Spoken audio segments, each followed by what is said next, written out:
So, good morning, students. So, நம்ம start பண்ணலாம். So elections ஓகேங்களா, தேர்தல்கள். ஸோ அதே மாதிரி பார்த்தீங்கன்னா அந்த கட்சி முறைகள் ஓகேங்களா. ஸோ நமக்கு வந்து பார்த்தீங்கன்னா சம்டைம்ஸில் அடிக்கடி என்ன கேட்குறாங்கன்னா, சில ரீசெண்டாக நடந்த எலெக்ஷன்ஸில் இருந்து அப்படி கூட சொல்ல முடியாது.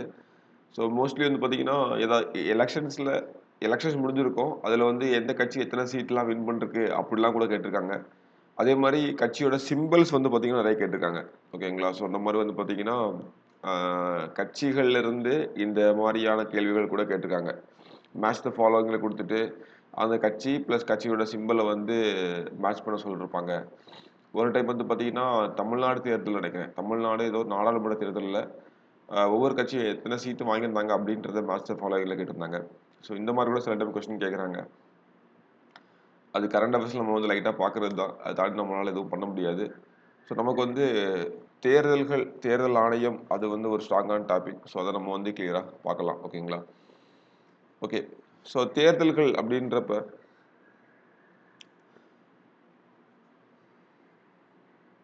தேர்தல்லாம் வந்து பார்த்தீங்கன்னா ஒரு ஜனநாயக அமைப்பினுடைய முதுகெலும்பு அப்படிதானே. ஸோ குடிமக்கள் அவங்களுடைய பிரதிநிதிகளை தேர்ந்தெடுக்கிறதுக்கு தேர்தல் அப்படின்றது தான் ஒரு முக்கியமான ஒரு வழிமுறையாக இருக்குது அப்படின்னு சொல்ல முடியும். ஸோ அவங்களுடைய சாவரின் பவரை வந்து பாதுகாக்கிறதுக்கும் ஸோ அதுதான் ஒரு பெஸ்ட்டான இதாக இருக்குது அப்படின்னு சொல்ல முடியும்.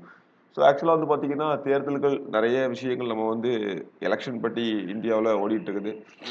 ஒரே நாடு ஒரே தேர்தல் அப்படிலாம் கொண்டு வரதுக்கு பிளான் பண்ணிட்டு இருக்காங்க. ஸோ காஸ்ட் எஃபெக்டிவ்னஸ்லாம், ஸோ காஸ்ட் வந்து அதிகமாக செலவாகுது, அதெல்லாம் பாதுகாக்கலாம். ஸோ நிறைய காரணங்கள் சொல்கிறாங்க.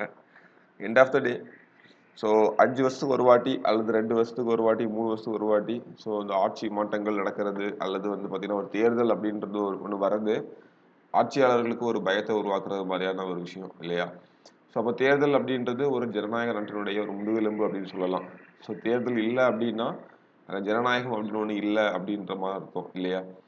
இல்லை தேர்தல் வந்து சரியான நேரத்தில் நடக்கலை அப்படின்னாலும் அங்கே ஜனநாயகம் இல்லை அப்படின்றது. ஸோ நமக்கு வந்து பார்த்தீங்கன்னா தேர்தல் அப்படின்றத பொறுத்தவரையில்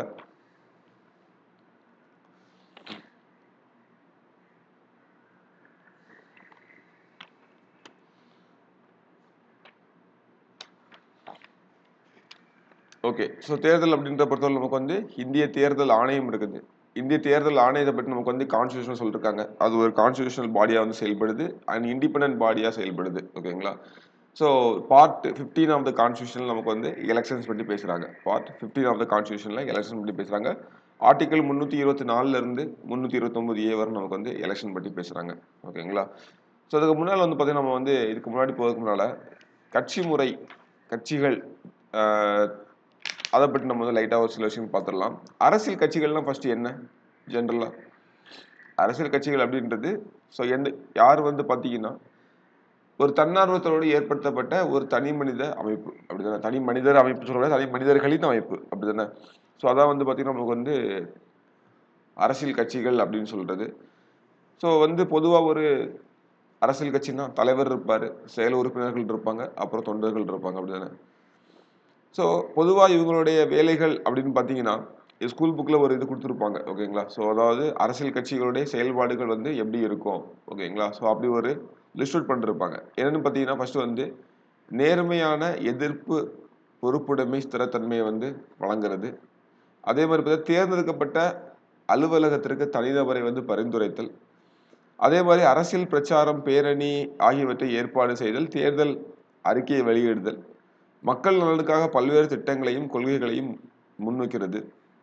அதே மாதிரி சமுதாயத்தையும் அரசையும் இணைக்கிறது, தேர்ந்தெடுக்கப்பட்ட உறுப்பினர்களை ஒருங்கிணைக்கிறது, ஆட்சி அமைக்கிறது. ஸோ இதான் வந்து பார்த்தீங்கன்னா இவங்களுடைய செயல்பாடுகள் அப்படின்ற மாதிரி. அரசியல் கட்சிகளுடைய வகைகள் அப்படின்னு பார்க்கும்போது நமக்கு வந்து பார்த்தீங்கன்னா 3 வகையான கட்சி முறைகள் இருக்குது ஓகேங்களா. அரசியல் கட்சிகளுடைய வகைகள் அப்படின்னு பார்க்கும்போது நமக்கு 3 வகை கட்சி முறைகள் இருக்குது ஓகேங்களா. கட்சி முறை. ஸோ ஒன்று வந்து பார்த்தீங்கன்னா ஒரு கட்சி முறை, இன்னொன்று பார்த்தீங்கன்னா பல கட்சி முறை, இரு கட்சி முறை, பல கட்சி முறை. ஓகே, ஸோ ஒரு கட்சி முறை, இரு கட்சி முறை, பல கட்சி முறை அப்படின்னு சொல்லிட்டு. ஸோ ஒரு கட்சி முறை அப்படின்னா என்னன்னு பார்த்தீங்கன்னா ஒரே ஒரு அரசியல் கட்சி மட்டும்தான் அரசாங்கத்தை ஏற்படுத்தும் இருக்கிறதுலையே ஒரே ஒரு அரசியல் கட்சி மட்டும்தான் அரசாங்கத்தை ஏற்படுத்துறதா இருக்கும். ஓகேங்களா? ஸோ இது வந்து பார்த்தீங்கன்னா பொதுவாக நமக்கு வந்து சைனா ஒரு பெஸ்ட் எக்ஸாம்பிள். அங்கே வந்து சைனா பொது உடைமை கட்சி இருக்கும். ஸோ அது மட்டும்தான் அங்கே வந்து பார்த்தீங்கன்னா அதே மாதிரி பார்த்தீங்கன்னா சிங்கப்பூரில் அதே மாதிரி தான் இருக்கும். வடகொரியாவில் அதே மாதிரி. ஓகே, நார்த் கொரியா கேள்விப்பட்டிருப்பீங்க. அதே மாதிரி வியட்நாம், கியூபா இங்கெல்லாம் வந்து பார்த்தீங்கன்னா கியூபாலாம் கம்யூனிஸ்ட் தான். ஆனால் வந்து பார்த்தீங்கன்னா அங்கே வந்து ஒரே ஒரு கட்சி தான் இருக்கும். ஓகே, ஸோ அப்போ அவங்க வந்து ஒரு கட்சி இருக்கும்போது அங்கே வந்து மக்களாட்சிக்கான வாய்ப்பு இருக்கா அப்படின்னு கேட்டிங்கன்னா ஒரு தகுந்த வாய்ப்பு இல்லை அப்படிதானே. ஸோ அந்த ஒரு கட்சி தான் அப்படின்ற மாதிரி தான் இருக்கும். Okay,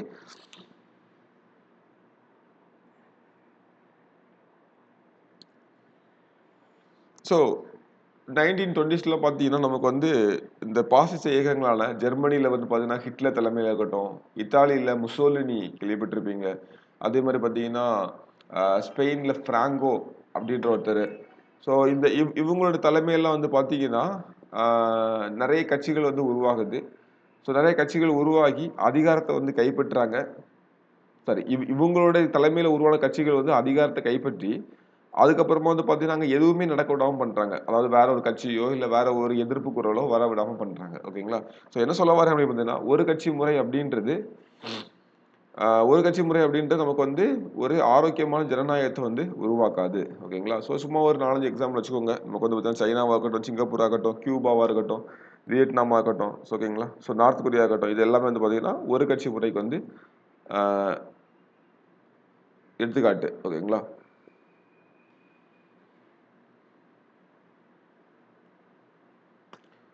okay. ஸோ அதே மாரி பார்த்தீங்கன்னா, இரு கட்சி முறை. இங்க வந்து பார்த்தீங்கன்னா, 2 கட்சிகள் வந்து அதிகாரத்த பொதுவா வந்து பகிர்ந்து கொள்வதா இருக்கும். ஓகே. ஸோ வந்து ஒரு எக்ஸாம்பிள் பார்த்தீங்கன்னா, ஆ யுகே சொல்லலாம். ஓகேங்களா? யுகே வந்து பார்த்தீங்கன்னா, 2 கட்சி முறை. யுஎஸ்ஏயும் அதே மாரி தான். 2 கட்சி முறை தான் இருக்கும். ஓகேங்களா? ஒண்ணு வந்து பார்த்தீங்கன்னா, ரிபப்ளிக் பார்ட்டி இருக்கும். ஒண்ணு வந்து பார்த்தீங்கன்னா, இண்டிபெண்டன்ட் பார்ட்டி இருக்கும். ஓகேங்களா? ஸோ இவங்க 2 பேர் தான் வந்து இருப்பாங்க. ஸோ இது வந்து பார்த்தீங்கன்னா, ரொம்ப ரேரான ஒண்ணு. நெறைய இடத்துல வந்து இதுல வந்து பார்த்தீங்கன்னா, மெயினா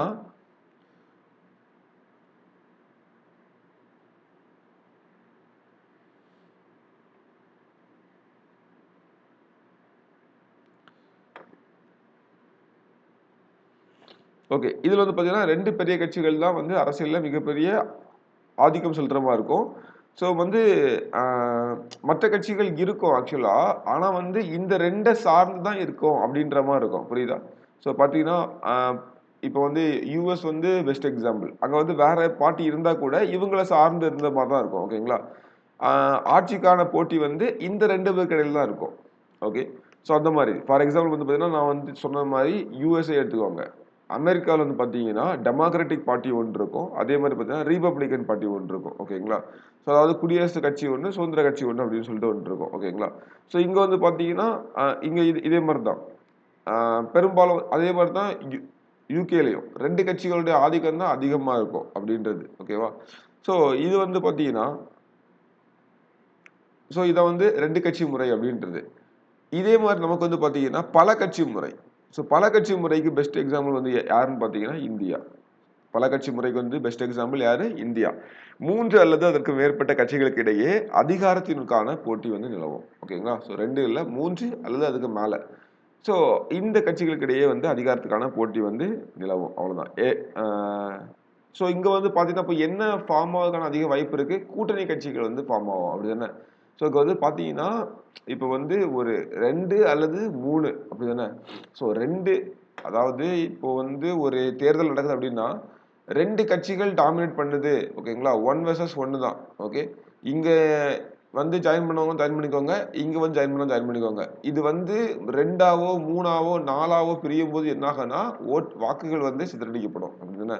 ஸோ இப்போ தமிழ்நாட்டுல ரீசெண்டா நடந்ததிலேயே ரீசென்ட் தமிழ்நாடு எலெக்ஷனே ஒரு பெஸ்ட் எக்ஸாம்பிள். ஸோ 3 பவர் செக்டாரா நிக்கிறாங்க. அப்படிதானே? 3 விதமான ஆக்சுவலா வந்து 4 விதமான ஒரு டாப் அப்படின்ற மாரி சொன்னாலும், நமக்கு ஒரு 3 ஒரு ஸ்ட்ராங்கான இது நிக்கிறாங்க. ஒண்ணு வந்து பார்த்தீங்கன்னா, என்டிஏ கூட்டணி நிக்கிறாங்க. இன்னொன்னு டிஎம்கே கூட்டணி. இன்னொன்னு டிவிகே நிக்கிறாங்க. ஓகேங்களா? ஸோ 3 வரும்போது ஆட்டோமேட்டிக்கா என்ன ஆகுது? வாக்குகள் சிதறடிக்கப்படுது. ஸோ ஆக்சுவலா அது கெட்ட விஷயம்லாம் இல்ல. நல்ல விஷயம் தான். ஓகேங்களா? ஸோ என்ன சொல்ல வரேன்னா, இப்போ வந்து யாருக்கும் பெரும்பான்மை கிடைக்காத ஒரு சூழல் வந்து உருவாகுது. இதே மாரி இன்னொரு கட்சியும் ஸ்ட்ராங்கா இருந்துச்சுன்னா என்ன ஆகும்? இன்னுமே கம்மியாகும். அப்படிதானே? இப்போ வந்து பார்த்தீங்கன்னா, இப்போ 3 கட்சிகள் ஸ்ட்ராங்கா இருந்ததுனால, ஸோ பெரும்பான்மை இந்த மாதிரி ஷேர் ஆயிடுச்சு. இப்போ வந்து நான் இன்னொரு கட்சியுமே ஸ்ட்ராங்கா இருந்தது தான். ஸோ இப்போ இந்த இந்த கட்சி வந்து இங்க வந்து டிவிக்கே ஒரு 108 வாங்குனாங்களா, இவங்க ஒரு 70 சம்திங் வாங்குனாங்களா, இவங்க ஒரு 50 சம்திங் வாங்குனாங்களா. ஸோ ஒருவேளை வந்து பாத்தீங்கன்னா இந்த இன்னொரு கட்சியுமே ஸ்ட்ராங் ஆயிருந்தாங்க அப்படின்னு பாத்தீங்கன்னா, ஒருவேளை இங்க இருந்து ஒரு 10, இங்க இருந்து ஒரு 10, இங்க ஒரு 10, இங்க வந்து பாத்தீங்கன்னா ஒரு 30 ஆயிருக்கும். அப்படிதானே? அங்க 40, இங்க வந்து பாத்தீங்கன்னா 60, இங்க வந்து பாத்தீங்கன்னா ஒரு 98. ஸோ இந்த மாதிரியான செப்பரேட் ஆயிரும். இன்னுமே பிரிஞ்சிருக்கும். அப்படிதானே? ஸோ அப்போ பெரும்பாலும் வந்து பாத்தீங்கன்னா இந்த கூட்டணிக்கான வாய்ப்புகள் தான் அதிகமாகும். 1 வெர்சஸ் 1. இதுவரை நமக்கு அப்படிதான் போயிட்டு இருந்தது. அப்படிதானே? ஸோ எப்பயாச்சும் வந்து பாத்தீங்கன்னா 3வது கட்சிகள் வரும். ஆனா 3வது கட்சிகள் பெரிய அளவுல ஒரு இதை காட்டிருக்க மாட்டாங்க. எடுத்துக்காட்டு இந்த மக்கள் நல்ல கூட்டணியா இருக்கலாம், இல்ல வந்து வேற யாரும் சொல்லலாம். ஆஹ் இதுக்கு முன்னாடி வர வந்து பார்த்தீங்கன்னா நாம் தமிழர் வந்து ஒரு 3வது சக்தியா இருக்கோம். ஓகேங்களா? ஸோ இவங்கெல்லாம் வந்து பார்த்தீங்கன்னா ஒரு பெரிய ஒரு பெரும்பான்மை வந்து காட்டிருக்க மாட்டாங்க. ஸோ ரெண்டு கட்சிகளுக்கு இடையில அப்படின்ற மாதிரி தான் இருக்கும். அப்படிதானே? ஸோ அப்போ வந்து பார்த்தீங்கன்னா இங்க வந்து நான் என்ன சொல்ல வரேன்னா அதிகமாட்டு கூட்டணி ஆட்சிகள் கூட்டணியாட்டு மாறுறதுக்கு வாய்ப்புகள் அதிகமா இருக்கும். ஸோ பல கட்சி முறை. ஓகே. ஸோ நமக்கு வந்து பார்த்தீங்கன்னா இப்போ 3 அல்லது அதற்கு மேற்பட்ட கட்சிகளுக்கு இடையே அதிகாரத்துக்கான போட்டி நிலவும். இந்தியா இருக்கட்டும், பிரான்ஸா இருக்கட்டும், இலங்கை, இத்தாலி, வேற ஸ்வீடன், இந்த மாதிரியான கண்ட்ரிகள் எல்லாமே, நார்வே, இந்த மாதிரி கண்ட்ரிகள் எல்லாமே நமக்கு வந்து பார்த்தீங்கன்னா பல கட்சி முறை தான். ஓகேங்களா? பல கட்சி முறை தான் நம்ம வந்து ஃபாலோ பண்ணிட்டு இருக்கோம். ஓகே. ஸோ இங்க பாருங்க, அதான் நான் கொடுத்துருக்கேன். ஸோ இந்தியாவில் கட்சி முறை. ஓகேங்களா? ஸோ ஃபெடரல் கண்ட்ரீஸ்ல வந்து பார்த்தீங்கன்னா 2 கைண்ட் ஆஃப் பார்ட்டிஸ். ஒன்று வந்து கூட்டாட்சி நாடுகளில் 2 வகை கட்சிகள் இருக்கும். கூட்டாட்சி முறையை பின்பற்றும் நாடுகளில் 2 வகையான கட்சிகள் உள்ளன. இந்தியாவில் வந்து பார்த்தீங்கன்னா இந்தியா வந்து பல கட்சி முறை தான் பொதுவாக இருக்குது. ஓகேங்களா? இந்தியா ஃபாலோஸ் ஏ மல்டி பார்ட்டி சிஸ்டம். இந்தியா பல கட்சி முறையை வந்து பின்பற்றுது. பல கட்சி முறை என்பது அதிகாரத்துக்கான போட்டியானது 3 அல்லது அதற்கு மேற்பட்ட மக்களிடையே இருக்கும்போது உருவாகிறது. ஓகேங்களா? 3 அல்லது அதற்கு மேற்பட்ட மக்களிடையே இருக்கும்போது உருவாகிறது.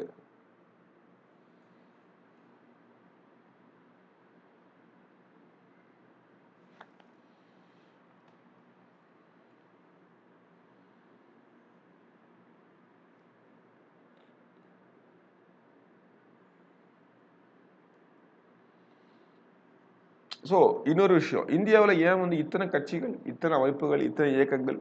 அது காரணம் வந்து பார்த்தீங்கன்னா இந்தியாவுடைய டைவர்சிட்டி தான். அப்படிதானே? ஸோ அதாவது பல மொழி, பல பிராந்தியங்கள், பல இனங்கள், பல மதங்கள். ஓகேங்களா? ஸோ எல்லாரும் அதுக்கு ஏற்ற மாதிரி ஒவ்வொரு கட்சிகளை வந்து ஆரம்பிச்சிருப்பாங்க. கரெக்டா? ஸோ அதான் வந்து மெயின் விஷயமாட்டு.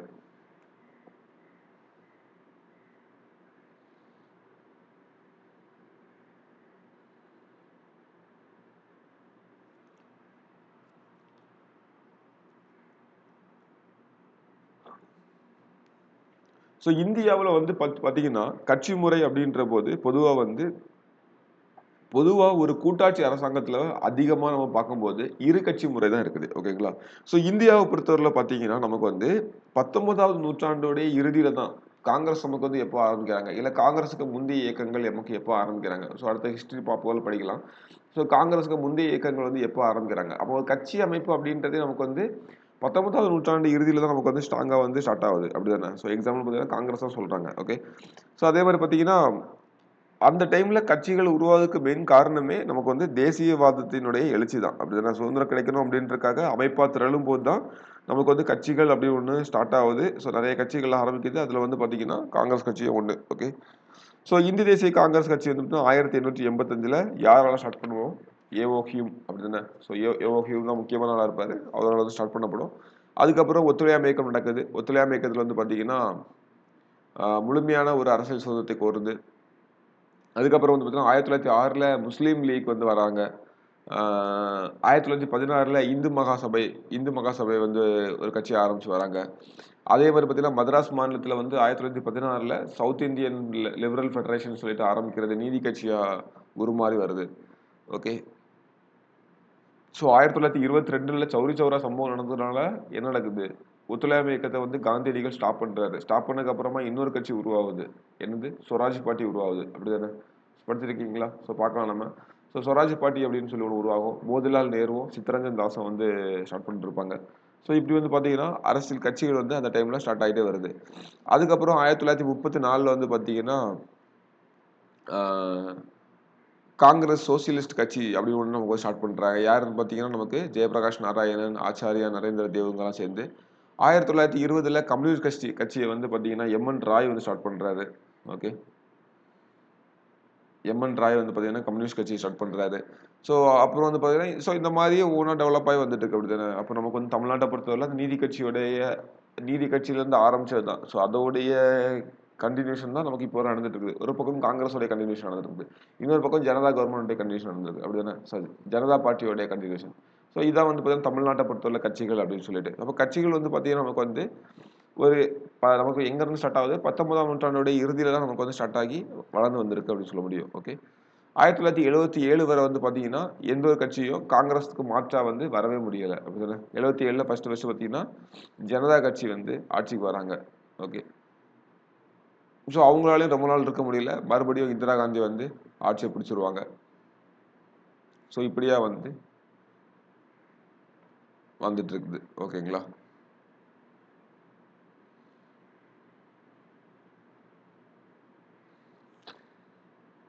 ஸோ இப்போ வந்து பார்த்தீங்கன்னா அரசியல் கட்சிகளை அங்கீகரிக்கக்கூடிய அளவுகோல்கள். ஓகேங்களா, ஒரு அரசியல் கட்சி வந்து எப்படி அங்கீகரிக்கப்படுது அப்படின்றது. ஸோ ஒரு கட்சியை வந்து பார்த்தீங்கன்னா தேசிய கட்சி அல்லது வந்து தேசிய கட்சி, மாநில கட்சி அப்படின்ற அங்கீகாரம் இருக்குது. அதே மாதிரி பெரும்பான்மை கட்சி, சிறுபான்மை கட்சி, எதிர்கட்சி, இந்த மாதிரியான இது இருக்குது. ஸோ ஃபர்ஸ்ட் நமக்கு முக்கியமானது, அடிக்கடி எக்ஸாம்பிள் கேட்கக்கூடியது, தேசிய கட்சியா இருக்கணும் அப்படின்னா என்ன ரூல், மாநில கட்சியா இருக்கணும் அப்படின்னா என்ன ரூல் அப்படின்றது. ஓகேங்களா. ஸோ ஃபர்ஸ்ட் வந்து பார்த்தீங்கன்னா லோக்சபா தேர்தல் இங்க பாருங்க, ஃபர்ஸ்ட் வந்து தேசிய கட்சியா இருக்கிறதுக்கு என்னன்னு சொல்லிட்டு.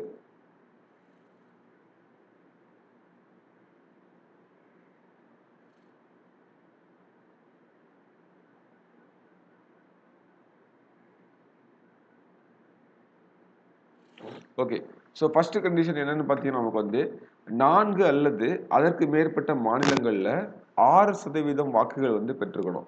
ஓகேங்களா, 4 அல்லது அதற்கு மேற்பட்ட மாநிலங்கள்ல 6% வாக்குகளை வந்து பெற்றிருக்கணும். எங்க லோக்சபா எலெக்ஷன்ல. ஓகேங்களா. ஸோ லோக்சபா எலெக்ஷன் வந்து பார்த்தீங்கன்னா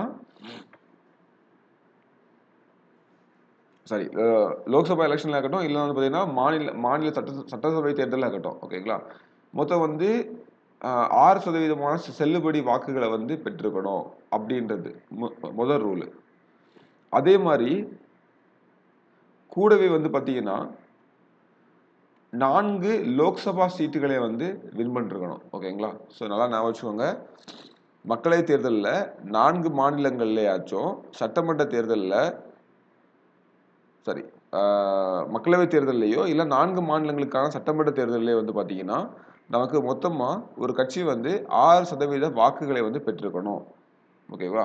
குறைந்தபட்சம் 4 லோக்சபா சீட்டையாவது வந்து வின் பண்ணிருக்கணும். ஓகேங்களா, குறைந்தபட்சம் 4 லோக்சபா சீட்டையாவது வந்து வின் பண்ணிருக்கணும். ஸோ அப்படி இருக்கணும் முதல் ரூல். ஓகே, ஸோ தேசிய கட்சியாக இருக்கிறதுக்கு நேஷனல் பார்ட்டி.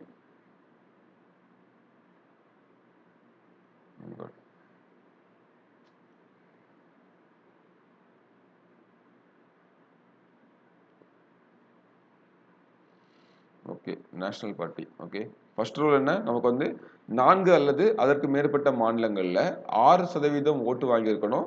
ப்ளஸ் வந்து 4 லோக்சபா சீட்டையாவது வந்து வின் பண்ணியிருக்கணும். ஓகேங்களா, 4 லோக்சபா சீட்டை வின் பண்ணணும். ஸோ இது வந்து பார்த்தீங்கன்னா மினிமம் வந்து ஒரு 4க்கு மேற்பட்ட மாநிலங்களில். ஓகேங்களா, 4 ஸ்டேட்ஸில்.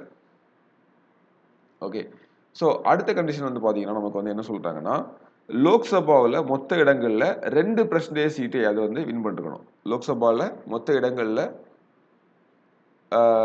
2% சீட்டு தொகுதிகள் வந்து வின் பண்ணிருக்கணும். அப்போனா எத்தனை 2% என்ன வரும் நமக்கு வந்து, ஸோ 2% சீட்டு. ஓகே, எதில் லோக்சபாவில். அப்படின்னா நமக்கு வந்து 543 இருக்கா. ஓகேங்களா, 543 நமக்கு வந்து 2% கிட்டத்தட்ட 1% 5.5 வரும். அப்படிதான் 2 போக்கு கிட்டத்தட்ட 11 சீட்டு. ஸோ 11 சீட்டு வந்து வின் பண்ணிருக்கணும். அப்படி இல்லை அப்படின்னு பார்த்தீங்கன்னா ஓகே, இதுல இன்னொரு கண்டிஷன் இருக்குது. இப்படி வின் பண்ணிருக்கணும். இந்த வெற்றி வந்து இந்த 11 சீட் வந்து பார்த்தீங்கன்னா மினிமம் 3 ஸ்டேட்ல இருந்தாலும் வரணும். ஓகேங்களா, மினிமம் 3 ஸ்டேட்ல இருந்து கவர் ஆகுற மாதிரி இருக்கணும். மினிமம் 3 ஸ்டேட்ல இருந்து கவர் ஆகுற மாதிரி இருக்கணும். அடுத்தது தேர்ட் இன்னொரு கண்டிஷன் இருக்குது. 4 மாநிலங்கள்ல அதுக்கு வந்து ஸ்டேட் பார்ட்டி அப்படின்ற அந்தஸ்து வந்து கிடைக்கணும். ஓகேங்களா, 4 ஸ்டேட்ல அதுக்கு வந்து ஸ்டேட் பார்ட்டி அப்படின்ற அந்தஸ்து வந்து மாநில கட்சி அப்படின்ற அந்தஸ்து வந்து கிடைச்சிருக்கணும். ஓகேங்களா? ஸோ இதான்.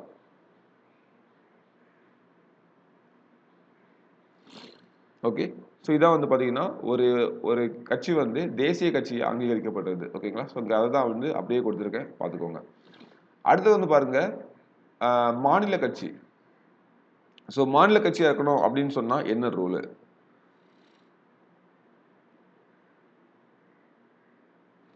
ஸோ ஃபர்ஸ்ட் ரூல் என்னன்னு பார்த்தீங்கன்னா ஸ்டேட் பார்ட்டி. ஓகேங்களா? எக்ஸ்பிளைன் பண்ணுறேன். ஸோ ஃபர்ஸ்ட் ரூல் என்னன்னு பார்த்தீங்கன்னா நமக்கு வந்து மாநில கட்சியா இருக்கணும் ஒரு கட்சி அப்படின்னு பார்த்தீங்கன்னா 6% வாக்குகள் பெறணும். ஓகேங்களா?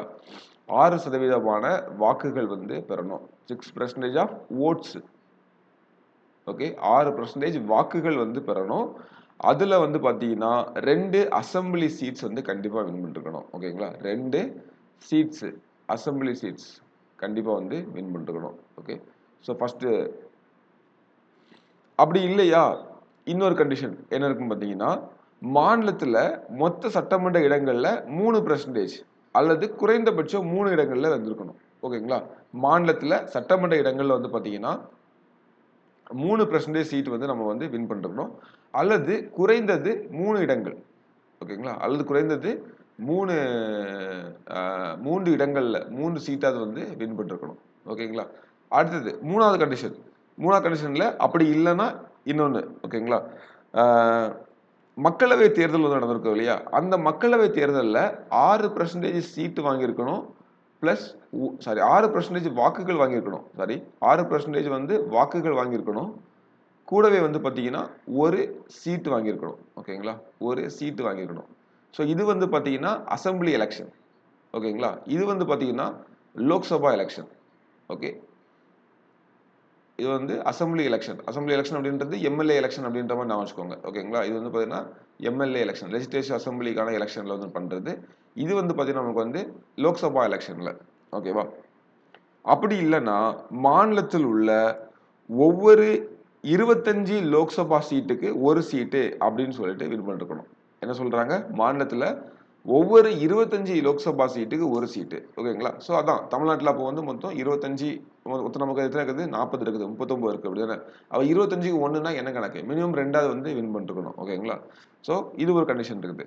மாநிலத்தில் 1 சீட் பெர் 25 சீட். ஓகேங்களா? ஸோ அப்படின்ற கணக்கில் வந்து வின் பண்ணிருக்கணும். ஓகேங்களா? இது எங்க? லோக்சபால. ஸோ 25 லோக்சபா சீட்ல வந்து பார்த்தீங்கன்னா ஒரு சீட்டு அப்படின்ற கணக்கில் வந்து வின் பண்ணிருக்கணும். ஓகே, அப்படி இல்லையா மாநிலத்தில் நடைபெற்ற லோக்சபா அல்லது அசம்பிளி தேர்தலில் 8% ஓட்டு வாங்கினாலே போதும். ஓகேங்களா? அப்படி இல்லைன்னா நமக்கு வந்து பார்த்தீங்கன்னா 8% ஓட்டு வந்து வாங்கியிருந்தாலே போதும். இப்போ லாஸ்டா வந்து பார்த்தீங்கன்னா இது வந்து பார்த்தீங்கன்னா எதுலையும் லெஜிஸ்லேட்டிவ் அசம்பிளியா இருக்கலாம், ஆர் வந்து லோக்சபாவா இருக்கலாம், லோக்சபா எலெக்ஷன்ல இருக்கலாம். ஓகேங்களா? எதுலனாலும். இப்போ லாஸ்டா வந்து பார்த்தீங்கன்னா நாம் தமிழர் பார்ட்டிக்கும் விடுதலை சிறுத்தைகள் பார்ட்டியும் கடந்த எலெக்ஷன்ல வந்து பார்த்தீங்கன்னா மாநில கட்சி அந்தஸ்து கிடைச்சு எப்படி அவங்க இதுல இந்த 5வது கண்டிஷன் தான் சாட்டிஸ்ஃபை பண்ணாங்க. ஓகேங்களா? அவங்க வந்து எந்த சீட்ஸும் வின் பண்ணல, எதுவும் பண்ணல அப்படின்ற மாதிரி இருந்துச்சு. ஆனா அந்த 5வது கண்டிஷன் 8% ஆஃப் ஓட்டை வந்து ரீச் பண்ணாங்க. இப்போ வந்து பார்த்தீங்கன்னா நாம் தமிழர் வந்து 8% ஆஃப் ஓட்டை வந்து ரீச் பண்ணாங்க. அதனால தான் மாநில கட்சியா வந்து மாறினாங்க. கரெக்டா? ஓகே, ஸோ அப்போ இதான் வந்து பார்த்தீங்கன்னா நமக்கு வந்து ஒரு கட்சி வந்து மாநில கட்சியா தேசிய கட்சியா அப்படின்னு சொல்லிட்டு அங்கீகரிக்கப்பட்டதுக்காக. ஓகேங்களா? தேர்தல் ஆணையம் கொடுத்துருக்க ரூல் தான். ஓகே, ஞாபகம் வச்சுக்கலாமா? ஸோ கொஞ்சம் கன்ஃபியூஸ் ஆக செய்யும். ஸோ ஐ திங்க் உங்களுக்கு தமிழ்நாடு விஷயம் வந்து ஈஸியாக ஞாபகம் இருக்கும் அப்படின்னு நினைக்கிறேன் இல்லையா? தமிழ்நாடு விஷயம் வந்து பார்த்தீங்கன்னா எம்எல்ஏ அதாவது லெஜிஸ்லேட்டிவ் அசம்பிளி எடுத்துட்டீங்க அப்படின்னு பார்த்தீங்கன்னா 6% ஓட்டு வாங்கியிருக்கணும். மாநில சட்டமன்ற தேர்தலில் 6% ஓட்டு வாங்கியிருக்கணும். ஆனால் வந்து பார்த்தீங்கன்னா அதில் வந்து ரெண்டு சீட்டாவது வின் பண்ணிருக்கணும். ஓகேங்களா? 2 சீட்டாவது வந்து கண்டிப்பாக வின் பண்ணிருக்கணும் அப்படின்ற மாதிரி இருக்கும். அதே மாதிரி பார்த்தீங்கன்னா 2வது வந்து பார்த்தீங்கன்னா 3% சீட்டு வாங்கணும் அல்லது 3 சீட்டு வாங்கணும். சரி 3% ஆஃப் 3% ஆஃப் இடங்கள்ல வந்து வெற்றி பெறணும் அப்படின்னு சொல்லியிருப்பாங்க. அப்படி இல்லைன்னா லோக்சபா தேர்தலில் 6% ஓட்டும் ஒரு சீட்டை வந்து வின் பண்ணிருக்கணும் அப்படின்னு சொல்லுவாங்க. அப்படி இல்லைன்னா 25க்கு ஒரு சீட்டு அப்படின்ற மாதிரி லோக்சபா எலெக்ஷன்ல வந்து வின் பண்ணணும் அப்படின்னு சொல்லுவாங்க. அதே மாதிரி நமக்கு வந்து பார்த்தீங்கன்னா எதுவுமே இல்லையா 8% நமக்கு வந்து சீட்டு வாங்கியிருந்தாலே நமக்கு வந்து வின் அப்படின்றது மாதிரி ஓகேங்களா. ஸோ நான் வச்சுக்கோங்க, இதை வந்து நோட் பண்ணி வச்சுக்கோங்க. இந்த சைடில் இங்கே இருக்கிறத வந்து பெருசாக பார்க்க வேணாம். ஜஸ்ட் நான் இதை வந்து உங்களுக்கு அப்டேட் பண்ணி கொடுக்குறேன். கரெக்டாக தான், ஒரு சின்ன சின்ன கரெக்ஷன்ஸ் இருக்குது, அதை பண்ண பார்த்துக்கலாம்.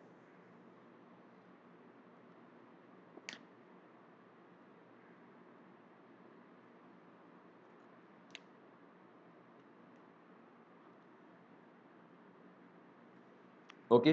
ஸோ இப்போ தேசிய கட்சிக்கு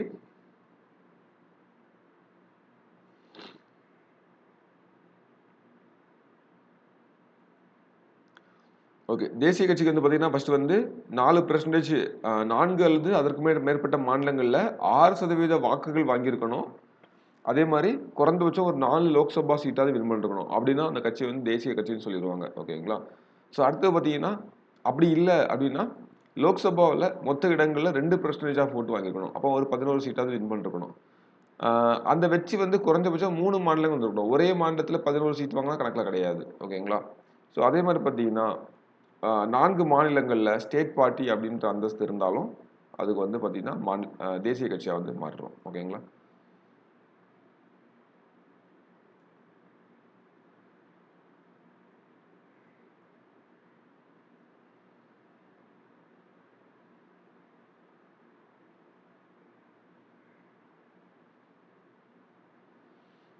ஓகே. ஸோ இது வந்து இன்னும் சிம்பிளிஃபை பண்ணி நான் வந்து ஒரே 3 லைனில் எழுதணும் அப்படின்னு பார்த்தீங்கன்னா, நேஷனல் பார்ட்டிக்கு வந்து எப்படி நான் எழுதிக்கலாம் அப்படின்னு பார்த்தீங்கன்னா, 4 ஸ்டேட்டில் வந்து ஸ்டேட் பார்ட்டி, 4 ஸ்டேட்டில் வந்து பார்த்தீங்கன்னா ஸ்டேட் பார்ட்டியாக இருக்கணும். ஓகேவா. 1. 2வது வந்து பார்த்தீங்கன்னா 4 ஸ்டேட்டில் வந்து 6% ஓட்டும் 4 எம்பி சீட்டும் வாங்கியிருக்கணும். ஓகேவா. கரெக்டா. 3வது ஷார்ட்டாக வந்து நோட் பண்ணிச்சுக்கோங்க, லோக்சபாவில் 2% ஓட்டு வாங்கியிருக்கணும். ஓகேங்களா. 2% சீட்டு வாங்கியிருக்கணும். ஓகே. அதாவது 11 சீட் வாங்கியிருக்கணும். அவ்வளோதான். இது வந்து 3 ஸ்டேட்லேருந்து வந்திருக்கணும். இது வந்து இதை ரவுண்ட் பண்ணிக்கோங்க. இது வந்து பார்த்தீங்கன்னா 3 ஸ்டேட்ல தான் வந்திருக்கணும். ஓகேவா. ஸோ இதான். அதே மாதிரி இப்போ வந்து பார்த்தீங்கன்னா தேசிய கட்சி அப்படின்ற போது மாநில கட்சி அப்படின்ற போது ஷார்ட்டாக சொல்லணும் அப்படின்னு பார்த்தீங்கன்னா ஃபர்ஸ்ட் என்ன பண்ணணும், 6% ஓட்டு ப்ளஸ் 2 எம்எல்ஏ வாங்கியிருக்கணும். ஓகேவா. அப்படி இல்லையா 6% ஓட்டு ப்ளஸ் 1 எம்பி வாங்கியிருக்கணும். அப்படின்னா இது வந்து லோக்சபா, இது வந்து லெஜிஸ்லேட்டிவ் அசம்பிளி எலெக்ஷன் அப்படிதானே. அதே மாதிரி பார்த்தீங்கன்னா 3% அசம்பிளி சீட்டு. ஓகேங்களா. எம்எல்ஏ சீட்டு 3% அசம்பிளி சீட்டு அல்லது 3 சீட்டு வந்து வாங்கியிருக்கணும். மினிமம் 3 சீட்டு. ஓகேங்களா. ஸோ அதே மாதிரி பார்த்தீங்கன்னா 8% ஆஃப் ஓட்டு வாங்கியிருக்கணும். அப்படிதானே. 8% ஆஃப் ஓட்டு வாங்கியிருக்கணும். அதே மாதிரி இன்னொன்று பார்த்தீங்கன்னா இந்த 4வது வச்சுக்கோங்க. இன்னொன்று வந்து பார்த்தீங்கன்னா 25 சீட்டுக்கு 1 சீட்டு அப்படின்ற மாதிரி லோக்சபா எலெக்ஷன் வந்து வாங்கியிருக்கணும். ஓகேங்களா. ஸோ இதான் வந்து கண்டிஷன். இதை மட்டும் ஞாபகம் வச்சுனா போதுமானது. ஓகேங்களா.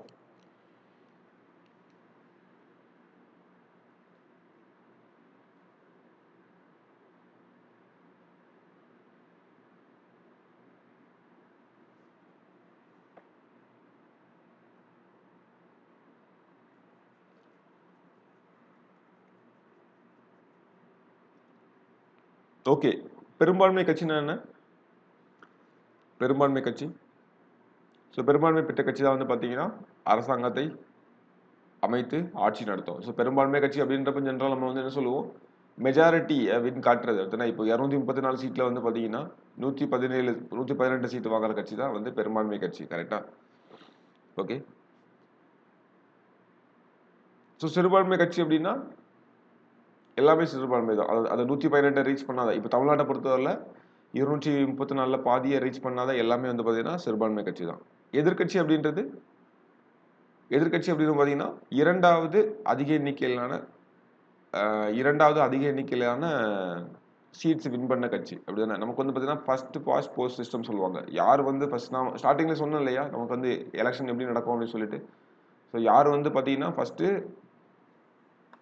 யார் வந்து அதிக ஓட்டு வாங்குறாங்களோ அவங்க தான் வின்னு. அவ்வளோதான், முடிஞ்சு. ஓகேங்களா.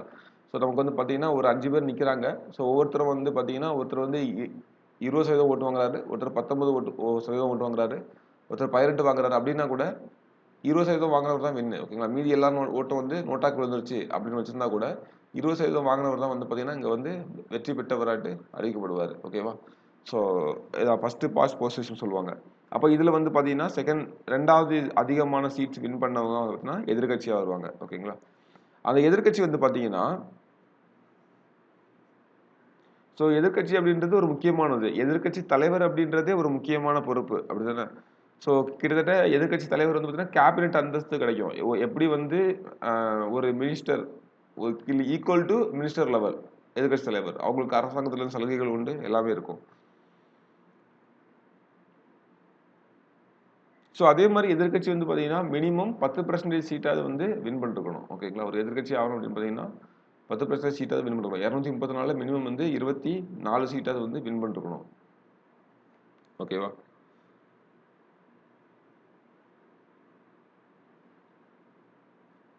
ஓகே. தேர்தல் சின்னங்கள் முக்கியமானது. கொஸ்டின் ஏரியா இதெல்லாம் வந்து. ஓகேங்களா? ஸோ தேர்தல் சின்னங்கள் வந்து பார்த்தீங்கன்னா, ஏன் வந்து சின்னம் வச்சிருக்காங்க? ஏன் இந்தியாவுல இன்னும் வந்து சின்னங்கள் ஃபாலோ பண்றாங்க? என்ன காரணமா இருக்கும்னு நினைக்கிறீங்க? ஸோ இன்னும் நமக்கு வந்து பார்த்தீங்கன்னா, இல்லிட்ரசி தான் நமக்கு வந்து காரணம். அப்படிதானே? ஸோ மக்கள் வந்து பார்த்தீங்கன்னா, போதிய படிப்பறிவு இல்லை அப்படின்றது தான் வந்து காரணமாகுது. ஸோ இன்னுமே வந்து பார்த்தீங்கன்னா, இரட்டை இலக்க உதயசூரியனுக்கு ஓட்டு போடுறவங்க நெறைய பேர் இருக்காங்க. ஓகே. வெறுமனே அந்த சிம்பலுக்காக மட்டும் ஓட்டு போடுறவங்களே நெறைய பேர் இருக்காங்க.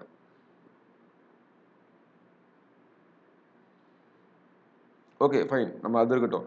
இப்போ வந்து பார்த்தீங்கன்னா, தேர்தல் சின்னங்கள் வந்து பார்த்தீங்கன்னா, ஒரு முன்பதிவு சின்னம், ரிசர்வ் சிம்பல் அங்கீகரிக்கப்பட்ட அரசியல் கட்சிகளுக்காக ஒதுக்கப்படுகிறது. ஓகேங்களா? நம்ம கேட்ட சிம்பல வந்து குடுத்துருவாங்களா அப்படின்னு கேட்டீங்கன்னா, கேட்டது வந்து குடுக்க முடியாது. அது வந்து பார்த்தீங்கன்னா, ஒரு அங்கீகரிக்கப்பட்ட அதாவது தேசிய கட்சியாவோ, மாநில கட்சியாவோ அங்கீகரிக்கப்பட்டிருந்தது அப்படின்னா, அவங்களுக்கு குடுத்துருவாங்க. ஃபார் எக்ஸாம்பிள் பார்த்தீங்கன்னா, பிஜேபிக்கு வந்து தாமரை சின்னம் மாறுறதே கிடையாது. அப்படிதானே? காங்கிரஸ் கை சின்னம் மாறுறதே கிடையாது. டிஎம்கேக்கு உதயசூரியன் வந்து மாறி நீங்க பார்த்துருக்க மாட்டீங்க. அதிமுகவுக்கு ரெட்டை இலைய மாத்தி பார்த்துக்க மாட்டீங்க. ஓகேங்களா? ஆனா வந்து பார்த்தீங்கன்னா, மத்த கட்சிகளுக்கு மாறி, மாறி வரும். ஓகேங்களா? ஸோ மத்த கட்சிகளுக்கு மாறி, மாறி வரும். அது ஒரு பெரிய பிரச்சனை அப்படிதானே? ஸோ அவங்க வந்து அப்போ அவங்க வந்து அவங்க வந்து ஒரு 8% சீட்டாவது வின் பண்ணி, அவங்களுடைய இத காட்ட முடியல அப்படின்னா, அவங்களுக்கு பிரச்சனை. ஏன்னா ஒவ்வொரு வாட்டியும் ஒவ்வொரு சிம்பல கொண்டு போய் சேர்க்கிற மாரி இருக்கும். ஓகேங்களா? ஸோ ஒரு சிம்பல கொண்டு சேர்க்கிறாங்க, அது வந்து சக்சஸ் ஆகுது அப்படின்னா, அவங்களுக்கு வந்து பிரச்சனையே இருக்காது. ஃபைன். அது இருக்கட்டும். நமக்கு இப்போ வந்து விலங்குகளின் சின்னங்கள வந்து தேர்தல் ஆணையம் யாருக்கும் வழங்குறதில்ல. ஓகேங்களா? அ விதிவிலக்காட்டு வந்து பார்த்தீங்கன்னா, அ யானையோடைய சிம்பலும், சிங்கத்துடைய சிம்பலும் மட்டும் நமக்கு வந்து வழங்குறாங்க. ஓகேங்களா? யானையோட சிம்பலும், சிங்கத்தோட சிம்பலும் மட்டும் நமக்கு வந்து வழங்குறாங்க.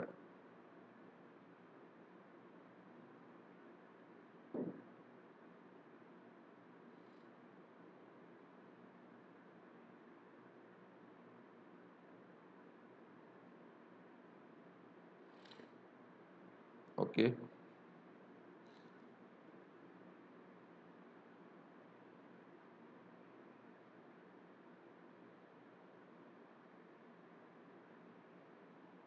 இப்போ இன்னொரு இன்னொரு கொஸ்டின் இருக்கு. இப்போ வந்து பார்த்தீங்கன்னா, தேசிய கட்சிகளுக்கு வந்து பார்த்தீங்கன்னா, சிம்பல் வந்து தனித்தனியா குடுத்துறாங்க. பிரச்சனை இல்ல. இப்போ வந்து பார்த்தீங்கன்னா, பிஜேபிக்கு வந்து தாமரை சின்னம் குடுத்தாங்க அப்படின்னா, வேற எங்கேயும் அத வந்து யூஸ் பண்ண முடியாது. கரெக்ட்டா? வேற. இப்போ ஒருவேள தமிழ்நாட்டுல ஒரு கட்சிக்கு வந்து பார்த்தீங்கன்னா, இப்போ வந்து ஒரு எக்ஸாம்பிளுக்கு டிவிகே இருக்குது. அந்த கட்சிக்கு வந்து பார்த்தீங்கன்னா, விசில் சின்னம் குடுத்துருக்காங்க அப்படின்னு வச்சுக்கோமே. இதே விசில் சின்னத்த வேற ஏதாவது ஒரு மாநில கட்சிக்கு, வேற மாநிலத்தில வேற ஏதாவது மாநில கட்சிக்கு வந்து குடுக்கலாமா? அப்படின்னு கேட்டா குடுக்கலாம். ஓகேங்களா? ஸோ அப்படி கேட்டா குடுக்கலாம். தேசிய தேசிய கட்சிகளோட இத வந்து குடுக்க முடியாது. ஒருவேள ஓகேங்களா? ஸோ அப்படி இருக்குது ஆக்சுவலா. சிவசேனா கட்சி கேள்விப்பட்டிருப்பீங்க இல்லையா? மகாராஷ்டிரால ரொம்ப ஃபேமஸான ஒண்ணு அப்படிதானே. சிவசேனா கட்சி வந்து பார்த்தீங்கன்னா, சிவசேனா கட்சி வந்து பார்த்தீங்கன்னா, வில் அம்பு சின்னத்த வந்து யூஸ் பண்ணுவாங்க. அதே மாதிரி பார்த்தீங்கன்னா, ஜார்க்கண்ட்ல முக்தி மோர்ச்சா அப்படின்ற ஒரு கட்சி இருக்குது. கேள்விப்பட்டிருப்பீங்க. அதுவும் ஃபேமஸான ஒண்ணு தான். ஸோ முக்தி மோர்ச்சா அந்த கட்சியும் வந்து பார்த்தீங்கன்னா, வில் அம்பு சின்னத்த தான் யூஸ் பண்றாங்க. 2மே வந்து பார்த்தீங்கன்னா, மாநில கட்சிகள் தான். ஓகேங்களா? ஸோ அவங்களுக்கு வந்து அந்த மாநிலத்தில அப்படின்றதுனால பிரச்சனை இல்லல்ல. ஸோ மாநிலத்த விட்டு வெளிய வரமாட்டாங்க. அப்படிதானே? ஸோ அப்ப வந்து அவங்களுக்கு எந்த கன்ஃப்யூஷனும் இருக்காது. ஸோ அதனால அந்த மாதிரி கூட யூஸ் பண்றாங்க. ஆனா தேசிய கட்சிகளுக்கான சின்னங்கள் வந்து பார்த்தீங்கன்னா, மேக்ஸிமம் வந்து வெளியே போகாது. ஓகேங்களா?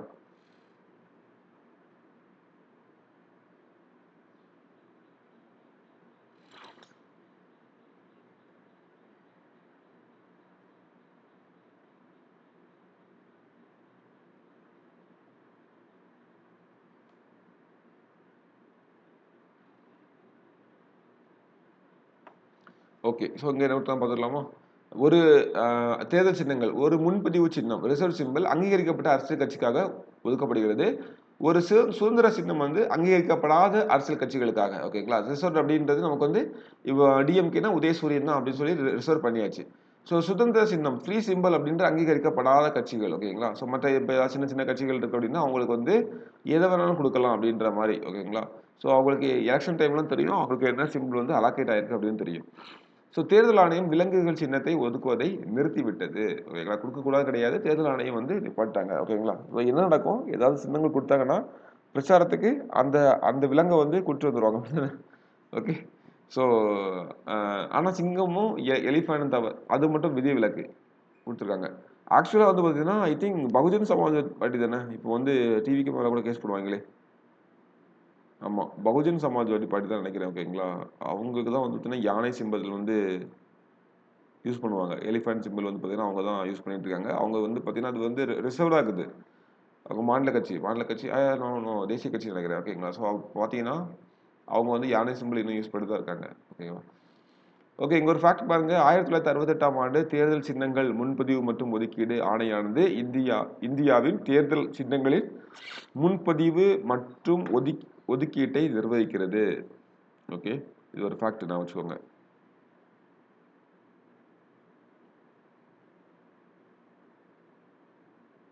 ஓகே, அப்போ தேர்தல் சின்னங்கள் தொடர்பான விதிகள் election symbols reservation and allotment order 1968 அந்த ஆக்ட் மூலமா நிர்வகிக்கப்படுது. ஓகேங்களா? ஸோ என்னது election symbols reservation and allotment order 1968. ஓகேங்களா? அலாட்மெண்ட் ஆர்டர் 1968 இதன் மூலம் வந்து நிர்வகிக்கப்படுது. ஓகே, நான் வச்சுக்கோங்க. இது ஒரு முக்கியமான பாயிண்ட் கேட்க வாய்ப்பு இருக்கு. யார் இதை வந்து அமல்படுத்துறாங்க? Election commission of India. கரெக்டா? இல்ல டவுட் இல்லைல்ல. ஓகே. ஸோ எலெக்ஷன் கமிஷன் வந்து பார்த்தீங்கன்னா சின்னத்தை வந்து ஒதுக்குறதுக்கு அதிகாரம் இருக்குது. சின்னத்தை வந்து முடக்கிறதுக்கு அதிகாரம் இருக்குது. கட்சி பிளவுபட்டுச்சு அப்படின்னு பார்த்தீங்கன்னா யாருக்கு சின்னம் வழங்குறாங்க அப்படின்ற தீர்மானிக்கிறதுக்கு அதிகாரம் இருக்குது. ஓகேங்களா? இப்போ 2017 வந்து பார்த்தீங்கன்னா ஏடிஎம்கே 2ஆ உடையுது அப்படிதானே? ஸோ அப்போ வந்து பார்த்தீங்கன்னா உடையிற சூழ்நிலை அது. அந்த ரெட்டை இலை யாருக்கு அப்படின்றது ஒரு பிரச்சனையாக போயிட்டு இருக்குது. தேர்தல் ஆணையம் தற்காலிகமாக முடக்கி வைப்பாங்க.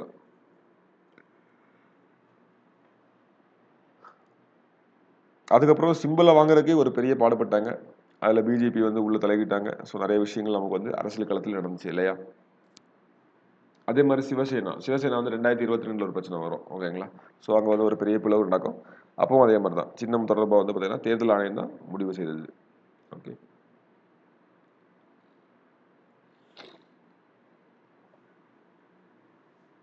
ஓகே. ஸோ இப்போ தேர்தலுடைய வகைகள், கட்சிகளோட வகைகள் மாதிரி பார்த்தீங்கன்னா தேர்தலுடைய வகைகள்.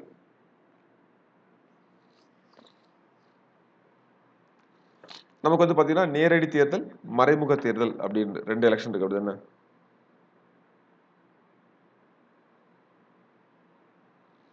ஸோ இதை வந்து ஃபர்ஸ்ட் கிளாஸ்லயா 2வது கிளாஸ்லயே நான் வந்து இதை பற்றி பேசியிருப்பேன். அப்படி தானே? தேர்தல் டைரக்ட் எலெக்ஷன், இன்டைரக்ட் எலெக்ஷன் என்னெல்லாம் இருக்கும் சொல்லிட்டு.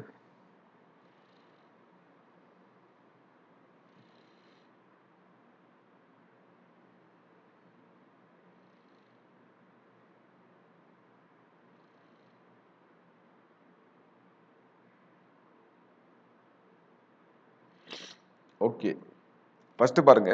நேரடி தேர்தல் ஸோ நேரடி தேர்தல் அப்படின்றது மக்கள் நேரடியாக வேட்பாளருக்கு வந்து வாக்களிப்பாங்க, வாக்களித்து தேர்ந்தெடுப்பாங்க. மறைமுக தேர்தல் அப்படின்றது மக்கள் வந்து பிரதிநிதிகளை வந்து தேர்ந்தெடுப்பாங்க. அந்த பிரதிநிதிகள் வந்து மேலும் மற்ற பிரதிநிதிகள் தேர்ந்தெடுப்பாங்க. இப்போ நம்ம எம்எல்ஏ தேர்ந்தெடுப்போம். எம்எல்ஏ எல்லாம் சேர்ந்து வந்து பார்த்தீங்கன்னா நம்ம எம்எல்ஏ எம்பிஸ் வந்து தேர்ந்தெடுப்போம். அந்த எம்எல்ஏ எம்பிஸ் சேர்ந்து வந்து குடியரசுத் தலைவர் தேர்ந்தெடுப்பாங்க. கரெக்டா? ஸோ நம்ம வந்து எம்பிஸை வந்து தேர்ந்தெடுப்போம். நேரடி தேர்தல். அந்த எம்பிஸ்லாம் சேர்ந்து வந்து பார்த்தீங்கன்னா யார குடியரசுத் தலைவர் தேர்ந்தெடுக்கிறாங்க. ஓகேங்களா? இல்ல வந்து பார்த்தீங்கன்னா துணை குடியரசுத் தலைவர் தேர்ந்தெடுக்கிறாங்க. ஸோ இதான் கதை. அப்படிதானே? இதான் வந்து நேரடி தேர்தல், மறைமுக தேர்தல் அப்படின்றது. ஓகேங்களா? ஸோ நேரடி தேர்தல் வந்து பார்த்தீங்கன்னா அங்கே வந்து எம்பி, எம்எல்ஏ எடுத்துக்காட்டு. அதே மாதிரி மறைமுக தேர்தல் வந்து பார்த்தீங்கன்னா எடுத்துக்காட்டு குடியரசுத் தலைவர். ஸோ யார் வாக்களிக்கிறாங்க? வயது வந்து ஒரு வாக்குரிமை. அப்படிதானே? ஸோ வந்து 18 வயசு நிரம்பி எல்லாரும் வந்து வாக்களிக்கிறாங்க. அங்கே வந்து பார்த்தீங்கன்னா எம்எல்ஏ, எம்பி, எம்எல்சிசி இவங்க தான் வந்து வாக்களிக்கிறாங்க. ஓகேங்களா? இங்க வந்து பாத்தீங்கன்னா இந்த நேரடி தேர்தலில் நமக்கு பெரும்பாலும் ஒரு நபர் வாக்கு தான். ஒரு ஆள் ஒரு வாக்கு, அவ்வளவுதான். அங்க அப்படி கிடையாது. விகிதாச்சார முறையில வந்து வாக்குகள் வந்து கிடைக்கும். ஓகேங்களா? விகிதாச்சார முறையில வந்து வாக்குகள் வந்து கிடைக்கும்.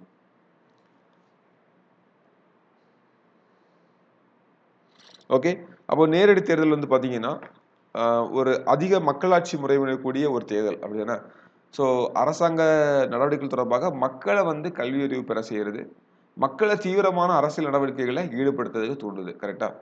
குறைகள் இருக்கா அப்படின்னு பார்த்தீங்கன்னா இருக்கு. நேரடி தேர்தல் வந்து பார்த்தீங்கன்னா, அதிக செலவு முறை கொண்டது. இப்ப பார்த்தீங்கன்னா, இந்தியாவுல இப்ப தமிழ்நாடு ஒரு எலக்ஷன் நடத்துறதுக்கு வந்து பார்த்தீங்கன்னா, நியர்லி 500 டூ 600 குரோர்ஸ் வந்து செலவாகுது. ஓகேங்களா?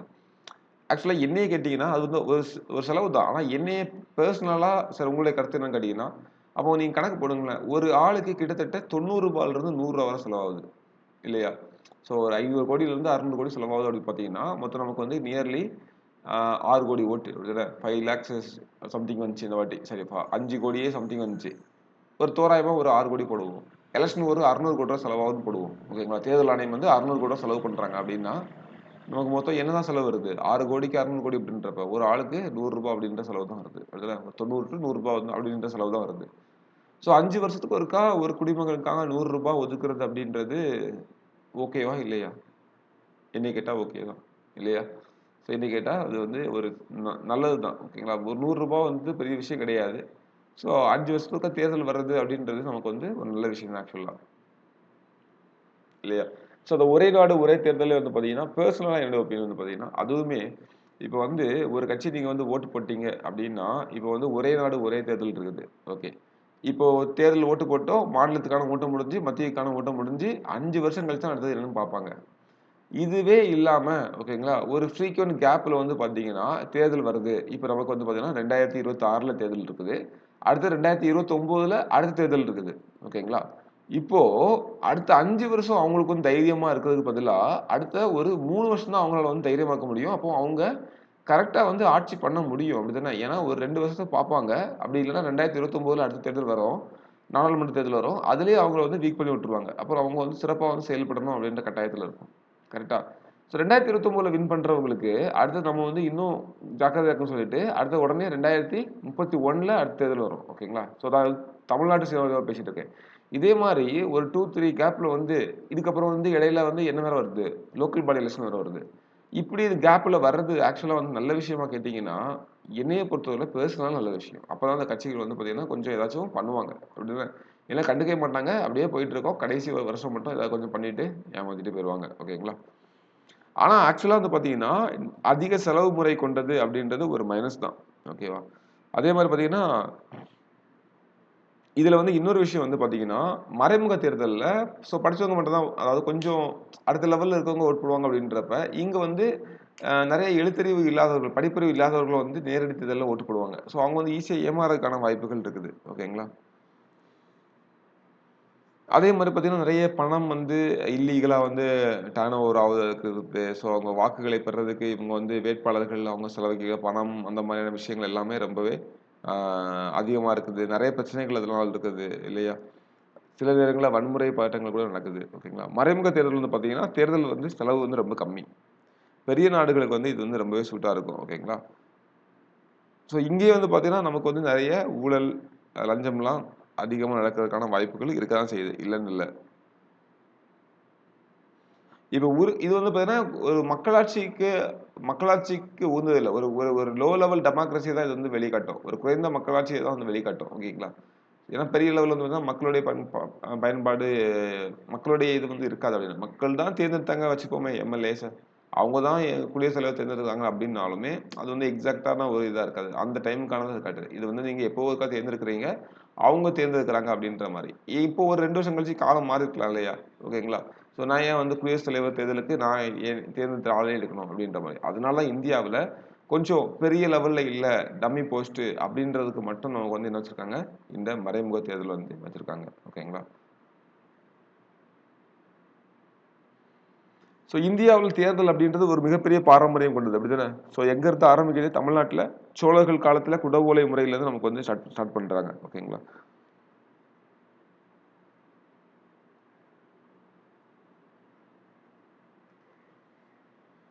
இப்ப நம்ம இந்தியாவுல யூஸ் பண்ணிட்டு இருக்க தேர்தல் சிஸ்டம் வந்து நமக்கு வந்து எங்க இருந்து பெறப்பட்டது? இங்கிலாந்துல வந்து என்ன ஃபாலோ பண்றாங்களோ அதான் நம்ம வந்து பண்ணிட்டு இருக்கோம். ஓகேங்களா? இங்கிலாந்துல இருந்து பெறப்பட்டது தான். இந்தியாவுடைய முதல் மக்களவை தேர்தல் எப்போ நடந்துச்சு? அக்டோபர் 1951 இருந்து பிப்ரவரி 1952 வரை நடந்துச்சு. ஓகேங்களா? ஸோ ஃபர்ஸ்ட் தேர்தல், இந்தியாவுடைய முதல் பொது தேர்தல், ஃபர்ஸ்ட் ஜெனரல் எலெக்ஷன். ஓகேங்களா? ஃபர்ஸ்ட்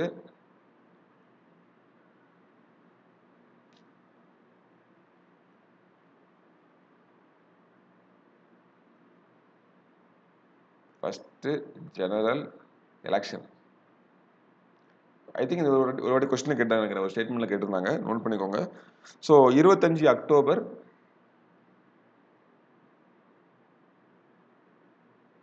1951 ஆரம்பிச்சு 21 பிப்ரவரி 1952 வரை நடந்திருக்கும். ஓகேங்களா?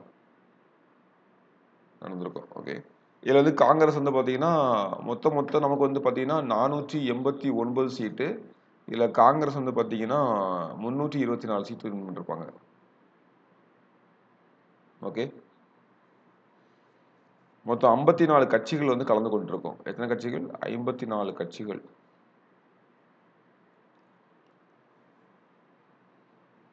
ஓகே. இந்தியாவில் வாக்காளர் தினம் எப்போ? ஜனவரி 25. இந்தியாவில் வாக்காளர் தினம் வந்து பார்த்தீங்கன்னா ஜனவரி 25. ஜனவரி 25 வந்து பார்த்தீங்கன்னா வாக்காளர் தினமாக வந்து கொண்டாடுறோம்.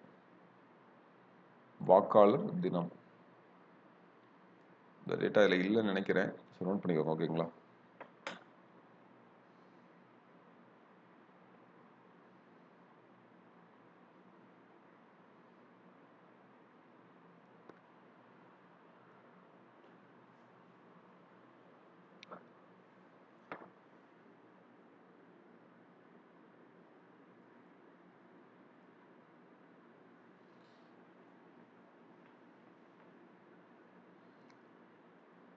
ஓகே. அடுத்தது பாருங்க, அடுத்த ஒரு முக்கியமான விஷயம் பார்க்க போகிறோம். விவிபிஏடி. ஓகே. ஸோ மற்ற இதெல்லாம் நான் சொல்லியிருப்பேன் ஆல்ரெடி. இந்த வந்து நமக்கு 5 வகையான முறைமைகளில் இதை வந்து அடையாளப்படுத்தலாம். ஃபர்ஸ்ட் வந்து பார்த்தீங்கன்னா ஃபர்ஸ்ட் பாஸ்ட் போஸ்ட் சிஸ்டம். ஓகேங்களா? இது வந்து லைட்டாக வேணால் சொல்லிடுறேன், என்ன டைப்பில் அதை சொல்லிட்டு. ஸோ ஃபர்ஸ்ட் பாஸ்ட்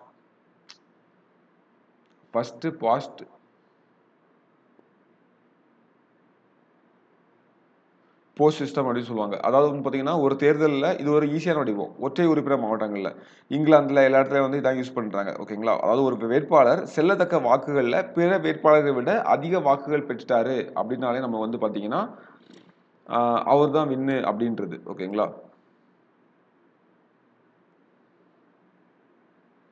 அவர் தான் வின்னு அப்படின்ற மாதிரி முடிச்சு விட்டுருவாங்க. ஸோ இதான் வந்து பார்த்தீங்கன்னா first past the post system, FPTP. ஓகேங்களா? So first past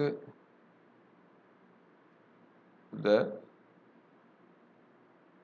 post system. ஓகேங்களா? ஸோ இதான் வந்து பார்த்தீங்கன்னா அதாவது இந்தியாவில் மக்களவைத் தேர்தலில் வந்து இதான் அதிகமாக யூஸ் பண்ணுறோம். 50% வாக்கெல்லாம் பெறணும் அவசியம் கிடையாது. யார் வந்து அதிகமாக வாங்குறாங்களோ அவங்க வின்னு. ஓகேங்களா?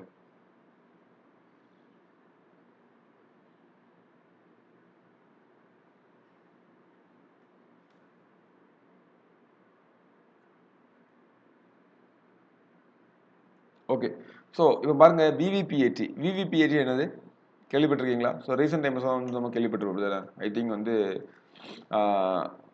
Voter verified paper audit trial. இதுவே வந்து பார்த்தீங்கன்னா கொஸ்டினில் வந்து கேட்டிருந்தாங்க. இந்த இந்த விரிவாக்கமே. ஓகேங்களா? இதோடைய ஃபில் ஃபார்மே நமக்கு வந்து பார்த்தீங்கன்னா கொஸ்டினில் கேட்டிருந்தாங்க. அதனால பார்த்துக்கோங்க.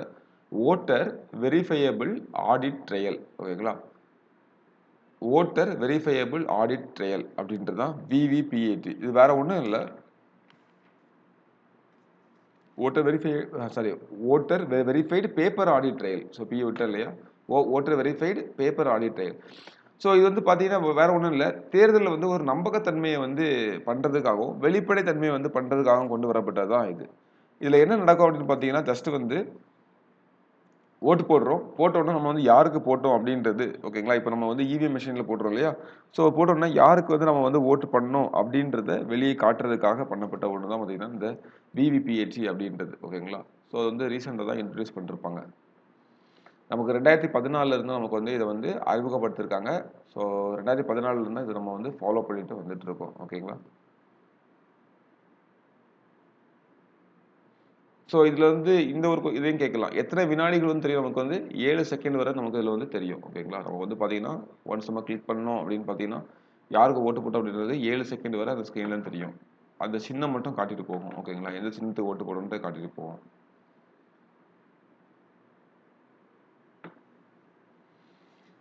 இடையில வந்து சொன்னாங்க நமக்கு வந்து பார்த்தீங்கன்னா கவுண்ட் ஆன ஓட்டும் அந்த விவிபிஏடியில் வந்து விழுந்தான ஸ்லிப்போட இதுவும் வந்து பார்த்தீங்கன்னா கவுண்ட் கரெக்டாக இருக்கான்னு சொல்லி வந்து செக் பண்ணணும் அப்படிலாம் சொன்னாங்க.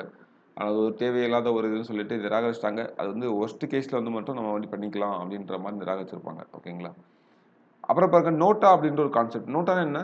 நன் ஆஃப் த எபோ அப்படிதானே. ஸோ மேலே உள்ள யாருக்கும் எனக்கு விருப்பம் வாக்களிக்க விருப்பம் இல்லை அப்படின்றது. மேலே உள்ள யாரும் இல்லை அப்படின்னு சொல்றது தான் NOTA. None of the above. Okay. So NOTA வந்து பார்த்தீங்கன்னா 2014 இன்ட்ரடியூஸ் பண்ணுறாங்க. 2014. ஸோ நோட்டா வந்து முதலாக உலகத்திற்கு அறிமுகப்படுத்தியது நோட்டா வந்து ஃபர்ஸ்ட் யாரு?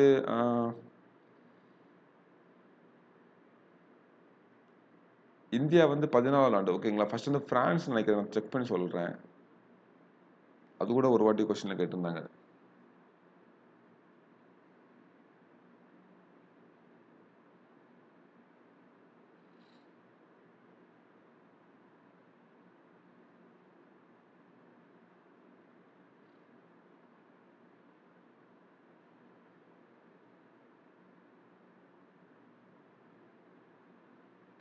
ஓகே. ஸோ பார்த்து சொல்றேன். ஓகேங்களா? அப்டேட் பண்றேன். அவரோட கொஸ்டின் கூட கேட்டிருந்தாங்க. ஸோ இந்தியா வந்து பார்த்தீங்கன்னா 14வது ஆண்டு அறிமுகப்படுத்திய நாடு. நோட்டா அப்படின்ற விஷயத்த 14வது ஆண்டு அறிமுகப்படுத்திய நாடு தான் வந்து பார்த்தீங்கன்னா நோட்டா. சாரி அது நோட்டாவை அறிமுகப்படுத்தியது 14வது அறிமுகப்படுத்தியது தான் இந்தியா. ஓகேங்களா? ஸோ நோட்டா அப்படின்றது வாக்காளர் தங்களுடைய வாக்கை செலுத்தாமல் அனைத்து வேட்பாளர்களுடன் தங்கள் அதிருப்தியை அதிகாரப்பூர்வமாக பதிவு செய்கிறாங்க. எதுக்காக? தேர்தலில் வந்து 100% வாக்களிக்க வரணும். அதுக்காக கொண்டு வரப்பட்டது. நான் வந்து எனக்கு வாக்களிக்க விருப்பம் இல்லை, எனக்கு எந்த கேண்டிடேட்டுமே பிடிக்கல, எனக்கு யாருக்குமே ஓட்டு போட விருப்பம் இல்லை அப்படின்னாலும் ஓகே வந்து அதையும் சொல்லிட்டு போங்க அப்படின்னு சொல்றது தான் நோட்டா அப்படின்றது. ஓகேங்களா? ஸோ இதான் வந்து நோட்டா அப்படின்றது. ஓகே. அதாவது தேர்தலில் போட்டியிடக்கூடிய அனைத்து வேட்பாளர்களையும் நிராகரிக்கிறேன் அப்படின்ற உரிமை. ஓகேவா? இதுதான் நோட்டா. ஸோ ரெண்டுமே 2014 தான் இன்ட்ரடியூஸ் பண்ணிருப்பாங்க. அதை நான் வச்சுக்கோங்க. ஓகேவா? ஸோ இப்போ நம்ம வந்து பார்த்தீங்கன்னா முக்கியமானது இந்திய தேர்தல் ஆணையம். இந்திய தேர்தல் ஆணையத்தை பற்றி நம்ம வந்து பார்க்க போகிறோம். ஓகேங்களா? ஸோ இது ரொம்ப முக்கியமானது. இதை பற்றி பார்க்க போகிறோம். அதுக்கு முன்னால் ஒரு சின்ன பிரேக் மட்டும் எடுத்துப்போம். ஸோ 6:03 ஆகுது. 6:10க்கு நம்ம வந்து கன்டினியூ பண்ணலாம். ஓகேங்களா? 6:10க்கு நம்ம வந்து கன்டினியூ பண்ணலாம். ஸோ இந்திய தேர்தல் ஆணையத்தை வந்து ஃபுல்லாக பார்த்து கம்ப்ளீட் பண்ணலாம். ஓகே.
ஓகே. ஸோ ஸ்டார்ட் பண்ணலாமா?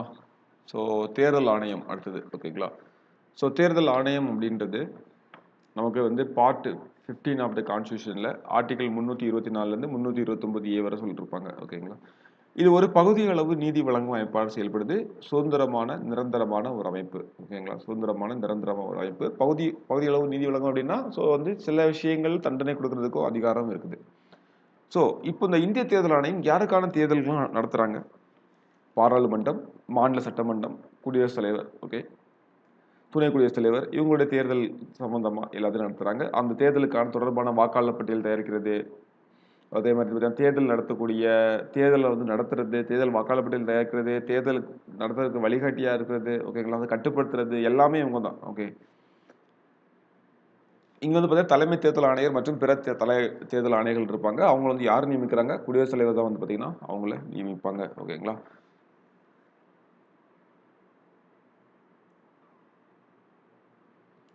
ஸோ அரசியலமைப்புக்கு வந்த நாள்ல இருந்து இது வந்து ஒரு ஒற்றை நபர் அமைப்பா வந்து செயல்பட்டு இருக்குது. ஓகேவா? ஒற்றை உறுப்பினர் அமைப்பா வந்து செயல்பட்டு இருக்குது. நமக்கு 1989 வரை வாக்களிக்கும் வயது வந்து பார்த்தீங்கன்னா என்னவா இருந்துச்சு? 21 இருந்துச்சு. 1988 61வது சட்டத்தின் 61வது சட்ட திருத்தத்தின் மூலமாத்து என்ன பண்றாங்க? வாக்களிக்கும் வயதை வந்து 21லேருந்து 18ஆ மாத்துறாங்க. அது 1989 இருந்து நடைமுறைக்கு வருது. ஓகேவா? ஸோ இங்க பாருங்க, சொன்ன விஷயங்கள் எல்லாமே ஆர்டிகல் 324 டு 329 ஓகே. இந்திய தேர்தல் ஆணையம் ஒரு அரை நீதி அமைப்பு. குவாஷி ஜுடிஷியல் பாடி அப்படின்றது ஒரு நிரந்தரமான அமைப்பு, ஒரு சுதந்திரமான அமைப்பு. ஓகேங்களா? இதெல்லாம் எந்த பிரச்சனையும் இல்ல. ஸோ தேர்தல் ஆணையம் வந்து பார்த்தீங்கன்னா, ஜனவரி 25, 1950 இருந்து செயல்பட ஆரம்பிக்குது. ஓகே.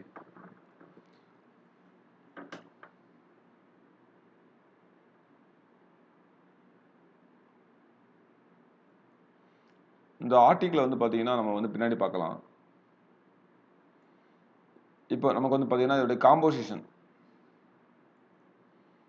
எப்படி இருக்கும் அப்படின்னு பார்த்தீங்கன்னா, ஒரு தலைமை தேர்தல் ஆணையர் பிளஸ் வந்து 2 தேர்தல் ஆணையர்கள் இருப்பாங்க. ஒரு தலைமை தேர்தல் ஆணையர் கூடவே 2 தேர்தல் ஆணையர்கள் இருப்பாங்க.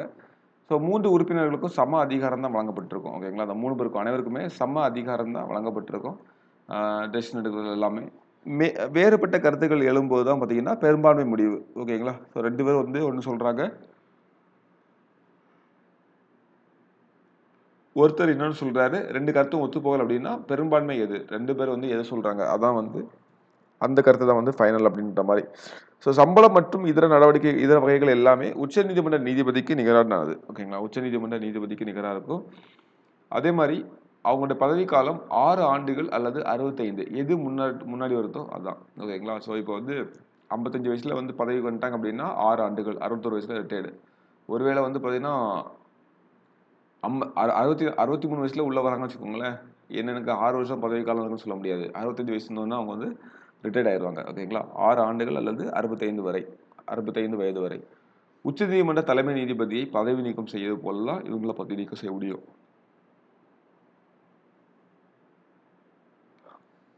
ஓகே. ஸோ மற்ற தேர்தல் ஆணையர்களை பதவி நீக்கம் செய்வதற்கு தலைமை தேர்தல் ஆணையர் சிபாரிசு வந்து வழங்கலாம். தேர்தல் ஆணையருக்கு தகுதிகள் வந்து வரையறுக்கப்படவில்லை. என்ன என்ன பேசிஸ்ல இவங்க வந்து சூஸ் பண்ணுவாங்க அப்படின்ற எதுவுமே இல்ல. பிற பதவிகளுக்கும் இவங்களுக்கு வந்து தகுதி இழப்புலாம் செயல்பாட்டுல இல்ல. ஓகேங்களா? ஸோ ரொம்ப முக்கியமா ஞாபகம் வச்சுக்கிறது, மொத்தம் 3 பேரு. ஒருத்தர் பிளஸ் 2 அப்படின்ற மாரி 6 வருஷம் இல்லன்னா 65 வயசு முக்கியமானது. பதவி நீக்கம் பண்ணா உச்சநீதிமன்ற நீதிபதியை போலவே பதவி நீக்கம் பண்ணலாம். ஓகேங்களா? ஸோ மற்ற தேர்தல் ஆணையர்களை வந்து நீக்கணும் அப்படின்னா, அவருடைய தலைமை தேர்தல் ஆணையருடைய பரிந்துரையின் பேர்ல வேணா பண்ணலாம். ஓகே. ஸோ இதுக்கான என்ன தகுதிகள் அப்படின்னு கேட்டீங்கன்னா, தகுதிகள் எதுவுமே கான்ஸ்டிடியூஷன்ல நமக்கு வந்து சொல்லல. இவங்களுடைய அதிகாரம் மற்றும் செயல்பாடுகள். ஓகேங்களா? அதிகாரம் மற்றும் பணிகள் அல்லது அதிகாரம் மற்றும் செயல்பாடுகள். ஃபர்ஸ்ட் வந்து வாக்காளர் பட்டியலை வந்து தயாரிப்பது. என்னது? வாக்காளர் பட்டியலை வந்து தயாரிப்பது. வாக்காளர் பட்டியலை திருத்தி அமைக்கிறது. ஓகே. ஸோ இது வந்து சொல்ல சொல்ல அப்படியே வந்து மைண்ட்ல ஏத்திக்கோங்க. ஈஸியா இருக்கும். ஓகேங்களா? வாக்காளர் பட்டியல் தயாரிக்கிறது யாரோட பொறுப்பு? தேர்தல் ஆணையரோட பொறுப்பு. வாக்காளர் பட்டியலை திருத்தி அமைக்கிறது யாருடைய பொறுப்பு? தேர்தல் ஆணையத்துடைய பொறுப்பு. இடங்களை ஒதுக்கீடு செய்தல் யாருடைய பொறுப்பு? தேர்தல் ஆணையத்துடைய பொறுப்பு. தேர்தல் நடத்துதல் வந்து யாருடைய பொறுப்பு? அதுவும் அதே மாதிரி தான் இல்லையா? தேர்தல் மற்றும் அது தொடர்பான அனைத்து விஷயங்களை கண்காணிக்கவும், வழிகாட்டவும், கட்டுப்படுத்தவும் இவங்க தான் பண்றாங்க. அரசியல் கட்சிகளுக்கு அங்கீகாரம் கொடுத்தல். இது தேசிய கட்சி, இது மாநில கட்சி அப்படின்னு சொல்லி அங்கீகாரம் கொடுக்கிறதோ தேர்தல் ஆணையம் தான். ஓகே. ஸோ அதுக்கப்புறம் பார்த்தீங்கன்னா நமக்கு சின்னங்களை ஒதுக்குதல், நியாயமான மற்றும் சுதந்திரமான தேர்தல் நடக்கிறத உறுதி செய்தல், இது எல்லாமே வந்து பார்த்தீங்கன்னா இதான். ஸோ இந்திய தேர்தல் ஆணையம் குடியரசுத் தலைவர் அல்லது சம்பந்தப்பட்ட மாநில ஆளுநர்களை தேர்தல் தொடர்பான அனைத்து வகைகளிலும், ஓகே, எனது இந்திய தேர்தல் ஆணையம் குடியரசுத் தலைவராகட்டும், அதே மாதிரி சம்பந்தப்பட்ட மாநில ஆளுநர்களாகட்டும், ஸோ தேர்தல் தொடர்பான அனைத்து வகைகளிலும் இவங்களுக்கு ஆலோசனை வந்து கூறுது. உறுப்பினர்களுடைய பதவி விலக்கத்தின் போதான கேள்விகள் உட்பட, ஓகேங்களா, ஒரு ஜனாதிபதி மாநிலத்தின் ஆளுநரால் தேர்தல் தொடர்பான பிரச்சனைகள் அல்லது மனுவிற்கு தீர்வு அளிக்க முடியும். ஓகே, ஒரு ஜனாதிபதியாலேயோ இல்லை ஒரு மாநில ஆளுநராலேயோ நமக்கு அங்கே ஸ்டேட்லேயோ இல்லை வந்து நடக்கக்கூடிய தேர்தல் சம்பந்தமாக ஒரு பிரச்சனை நடக்குது அப்படின்னா அதுக்கு அவங்களால வந்து தீர்வு அளிக்க முடியும்னு சொல்றாங்க. ஓகேங்களா.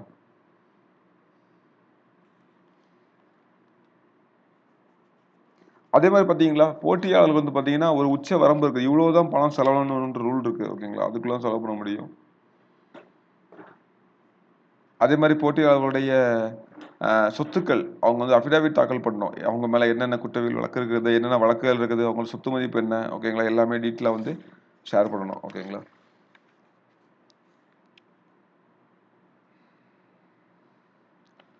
ஒருவேளை வேட்பாளர்கள் வந்து குறிப்பிட்ட காலத்துக்குள்ள அந்த தேர்தல் அறிக்கைகளை வந்து சமர்ப்பிக்க தவறிட்டாங்க அப்படின்னா அவங்க வந்து தகுதி நீக்கம் செய்யக்கூட வாய்ப்பு இருக்கு. அவங்க வந்து தகுதி நீக்கம் செய்யப்படக்கூட வாய்ப்பு இருக்குது. தேர்தல் முடிந்ததுக்கு அப்புறமா முறையாட்டு உறுப்பினர்கள் தேர்ந்தெடுத்தாங்க அப்படின்ற அறிவிப்பையும் இவங்க தான் வந்து வெளியிடுறாங்க. ஓகேங்களா, ஒரு சர்டிஃபிகேட் கொடுப்பாங்க இல்லையா, ஸோ அதுதான் சொல்றாங்க. ஓகே, இதான் வந்து இவங்களுடைய பவர் மற்றும் அதிகாரம் மற்றும் செயல்பாடுகள்.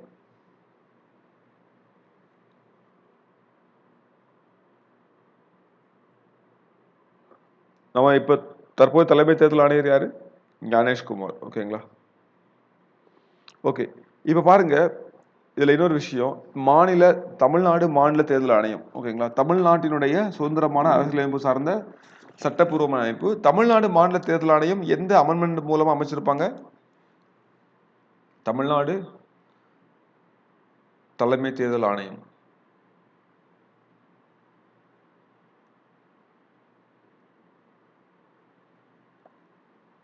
ஓகே, எது மூலமா? Article 70 amendment 73rd and 74th constitutional amendment act மூலம் நமக்கு வந்து செட் பண்ணிருப்பாங்க. கரெக்டா? ஓகே. ஸோ எப்போ வந்து நமக்கு ஃபார்ம் பண்ணப்படுது தமிழ்நாடு எலெக்ஷன் கமிஷன் வந்து பார்த்தீங்கன்னா, தமிழ்நாடு மாநில தேர்தல் ஆணையம் வந்ததுன்னா ஜூலை 15 1994 அன்னைக்கு தான் வந்து பார்த்தீங்கன்னா நிறுவப்படுது. இவங்க வந்து என்ன பண்ணுவாங்க, உள்ளாட்சி அமைப்புகளுக்கான தேர்தல் வந்து நடத்துவாங்க. அப்படிதானே? லோக்கல் பாடிஸ், உள்ளாட்சி அமைப்புகளுக்கான தேர்தல்கள் வந்து நடத்துவாங்க. உள்ளாட்சி அமைப்புக்கான முதல் தேர்தல் வந்து பார்த்தீங்கன்னா அக்டோபர் 1996 நடத்துறாங்க. Okay, first election October 1996.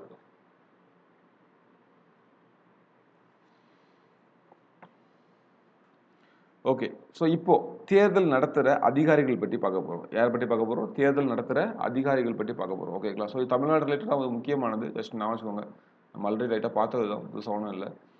Okay, தேர்தல் நடத்தும் அதிகாரிகள். ஓ, இங்கே இருக்குதா? கவனிக்கலங்க. ஓகே, பாயிண்ட் அப்படியே கொடுத்துருக்கேன், அதான் சைடில் எழுதிருக்கேன். ஓகே, ஸோ பரவாயில்ல. ஃபர்ஸ்ட் இந்த ஆர்டரை சொல்லிடுறேன். ஃபர்ஸ்ட் வந்து யார் இருப்பாங்க அப்படின்னு பார்த்தீங்கன்னா, தலைமை தேர்தல் அதிகாரி அப்படின்னு ஒருத்தர் இருப்பார். சிஇஓ அப்படின்னு ஒருத்தர் இருப்பார். ஓகேங்களா, தலைமை தேர்தல் அதிகாரி. அடுத்தது வந்து பார்த்தீங்கன்னா டிஇஓ, மாவட்ட தேர்தல் அதிகாரி. அதுக்கு கீழே வந்து யார் இருப்பாங்க அப்படின்னு பார்த்தீங்கன்னா, தேர்தல் நடத்தும் அலுவலர், ரிட்டர்னிங் ஆஃபீஸர் அப்படின்னு ஒருத்தர் இருப்பார். ஓகேங்களா, அதுக்கு கீழே வந்து யார் இருப்பாங்க அப்படின்னு பார்த்தீங்கன்னா, கீழேன்னு சொல்ல முடியாது, அடுத்தது அப்படின்ற மாதிரி. ஓகேங்களா, இஆர்ஓ அப்படின்னு ஒருத்தர் இருப்பார். யார் இருப்பாங்க? இஆர்ஓ அப்படின்னு ஒருத்தர் இருப்பாங்க. அடுத்து வந்து பார்த்தீங்கன்னா பிஓ அப்படின்னு ஒருத்தர் இருப்பாங்க. அதே மாதிரி இன்னொன்று வந்து பார்த்தீங்கன்னா இஓ, எலெக்ஷன் அப்சர்வர்ஸ் அப்படின்னு ஒருத்தர் இருப்பாங்க.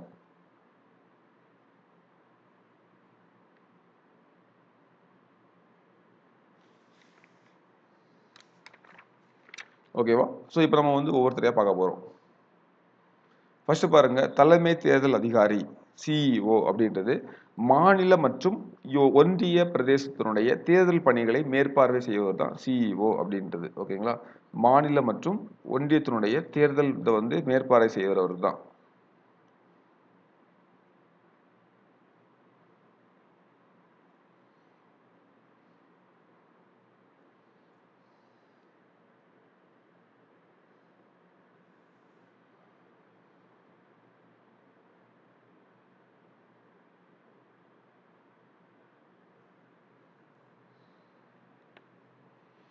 ஓகே. இப்போ இவங்க வந்து தேர்தல் ஆணையத்துடைய ஒட்டுமொத்த கட்டுப்பாடு மற்றும் வழிகாட்டுதலை இவங்க தான் வந்து நிகழ செய்யறாங்க. இவர் தலைமை தேர்தல் அதிகாரியா செயல்படுவாரு. மாநில அல்லது யூனியன் பிரதேசத்துடைய தலைமை தேர்தல் அலுவலரை நியமிக்கிறதும் இவங்க தான். ஓகேங்களா? மாநிலம் அல்லது யூனியன் பிரதேசத்துடைய தலைமை தேர்தல் அலுவலரை நியமிக்கிறது. அதாவது மாநிலத்துக்கோ இல்ல வந்து ஒன்றிய அரசாங்கங்களையோ கலந்தாலோசிச்சதுக்கு பின்னாடி அங்க வந்து தலைமை தேர்தல் அதிகாரிகளை வந்து அதாவது அந்த தலைமை தேர்தல் அதிகாரி இல்ல அலுவலர் அவங்கள வந்து நியமிக்கிறது வந்து பார்த்தீங்கன்னா இவங்க தான். ஓகேங்களா? அப்போ சிஇஓ அப்படின்னு பார்த்தீங்கன்னா சீஃப் எலக்ட்ரல் ஆஃபீஸர். அதாவது சிஇஓ. ஓகேங்களா? ஃபுல் ஃபார்ம் என்ன நோட் பண்ணிக்கோங்க. சீஃப் எலக்ட்ரல் ஆஃபீஸர் அப்படின்றது முதன்மை தேர்தல் அதிகாரி இல்ல தலைமை தேர்தல் அதிகாரி அப்படின்றது. ஓகேவா? கிளியரா? அடுத்து பாருங்க டிஇஓ மாவட்ட தேர்தல் அதிகாரி. அப்போ வந்து சிஇஓ வந்து பார்த்தீங்கன்னா மெயினா வந்து மாநில மற்றும் ஒன்றிய பிரதேசத்துடைய தேர்தல் பணிகளை வந்து மேற்பார்வை செய்வார். அதுக்கு கீழே டிஇஓ இருப்பாங்க. ஓகேங்களா? டிஸ்ட்ரிக்ட் எலெக்ஷன் ஆஃபீஸர் அப்படின்னு சொல்லிட்டு. ஓகேங்களா? டிஸ்ட்ரிக்ட் எலெக்ஷன் ஆஃபீஸர் மாவட்ட தேர்தல் அதிகாரி. ஸோ இது வந்து மாநில தேர்தல் அலுவலர்களுக்கு கீழே வந்து மாவட்டத்தில் தேர்தல் பணிகளை வந்து மேற்பார்வை செய்பவர். எங்க மாவட்டத்தில் தேர்தல் பணிகளை மேற்பார்வை செய்பவர் தான் இவர். ஸோ இவர் வந்து பார்த்தீங்கன்னா இந்திய தேர்தல் ஆணையம் மாநில அரசாங்கத்தினுடைய அலுவலரை இந்த பணிக்கு வந்து நியமிக்குது. யாரு? இந்திய தேர்தல் ஆணையம் மாநில அரசாங்கத்தினுடைய ஒரு அலுவலரை தான் இதுக்கு நியமிக்கிறாங்க. மாநில அரசாங்கங்களை கலந்தாலோசித்த பின்னு தான் அவங்களையும் வந்து நியமிக்கிறாங்க. ஓகேங்களா? ஸோ ஜஸ்ட் அதை மட்டும் நான் வச்சுக்கோங்க. அப்போ பாருங்க தலைமை தேர்தல் அதிகாரியின் கீழ் மாவட்டத்தின் தேர்தல் பணிகளை மேற்பார்வையிடுவார் இவர் தான். ஓகே. இந்திய தேர்தல் ஆணையம் மாநில அரசாங்கத்தின் ஒரு அதிகாரியை மாவட்ட தேர்தல் அதிகாரியாக நியமிக்கிறது. அடுத்தது பாருங்க ரிட்டர்னிங் ஆஃபீஸர் ஆர்ஓ அப்படின்றது. ஓகேங்களா? ஃபர்ஸ்ட் வந்து பார்க்கும்போது நமக்கு வந்து மாநில அளவில், ரெண்டாவது மாவட்ட அளவில். அது ரெண்டும் பிரச்சனை இல்லை. சிஇஓவும் டிஇஓவும் நமக்கு பிரச்சனை இல்லை. அப்படித்தானே? சிஇஓ அப்படின்றது மாநில அளவில், டிஇஓ வந்து பார்த்தீங்கன்னா நமக்கு வந்து மாவட்ட அளவில். அடுத்தது ஆர்ஓ ரிட்டர்னிங் ஆஃபீஸர். இவர் யாருன்னு பார்த்தீங்கன்னா சம்பந்தப்பட்ட நாடாளுமன்றம் அல்லது சட்டமன்ற தொகுதியில் தேர்தல் நடத்துவதற்கு. ஓகேங்களா? ஸோ மேலே பார்த்தது டிஸ்ட்ரிக்ட். இது வந்து ஒரு குறிப்பிட்ட தொகுதியில் அது நாடாளுமன்றம் அல்லது சட்டமன்ற தொகுதியா இருக்கலாம். ஓகேங்களா?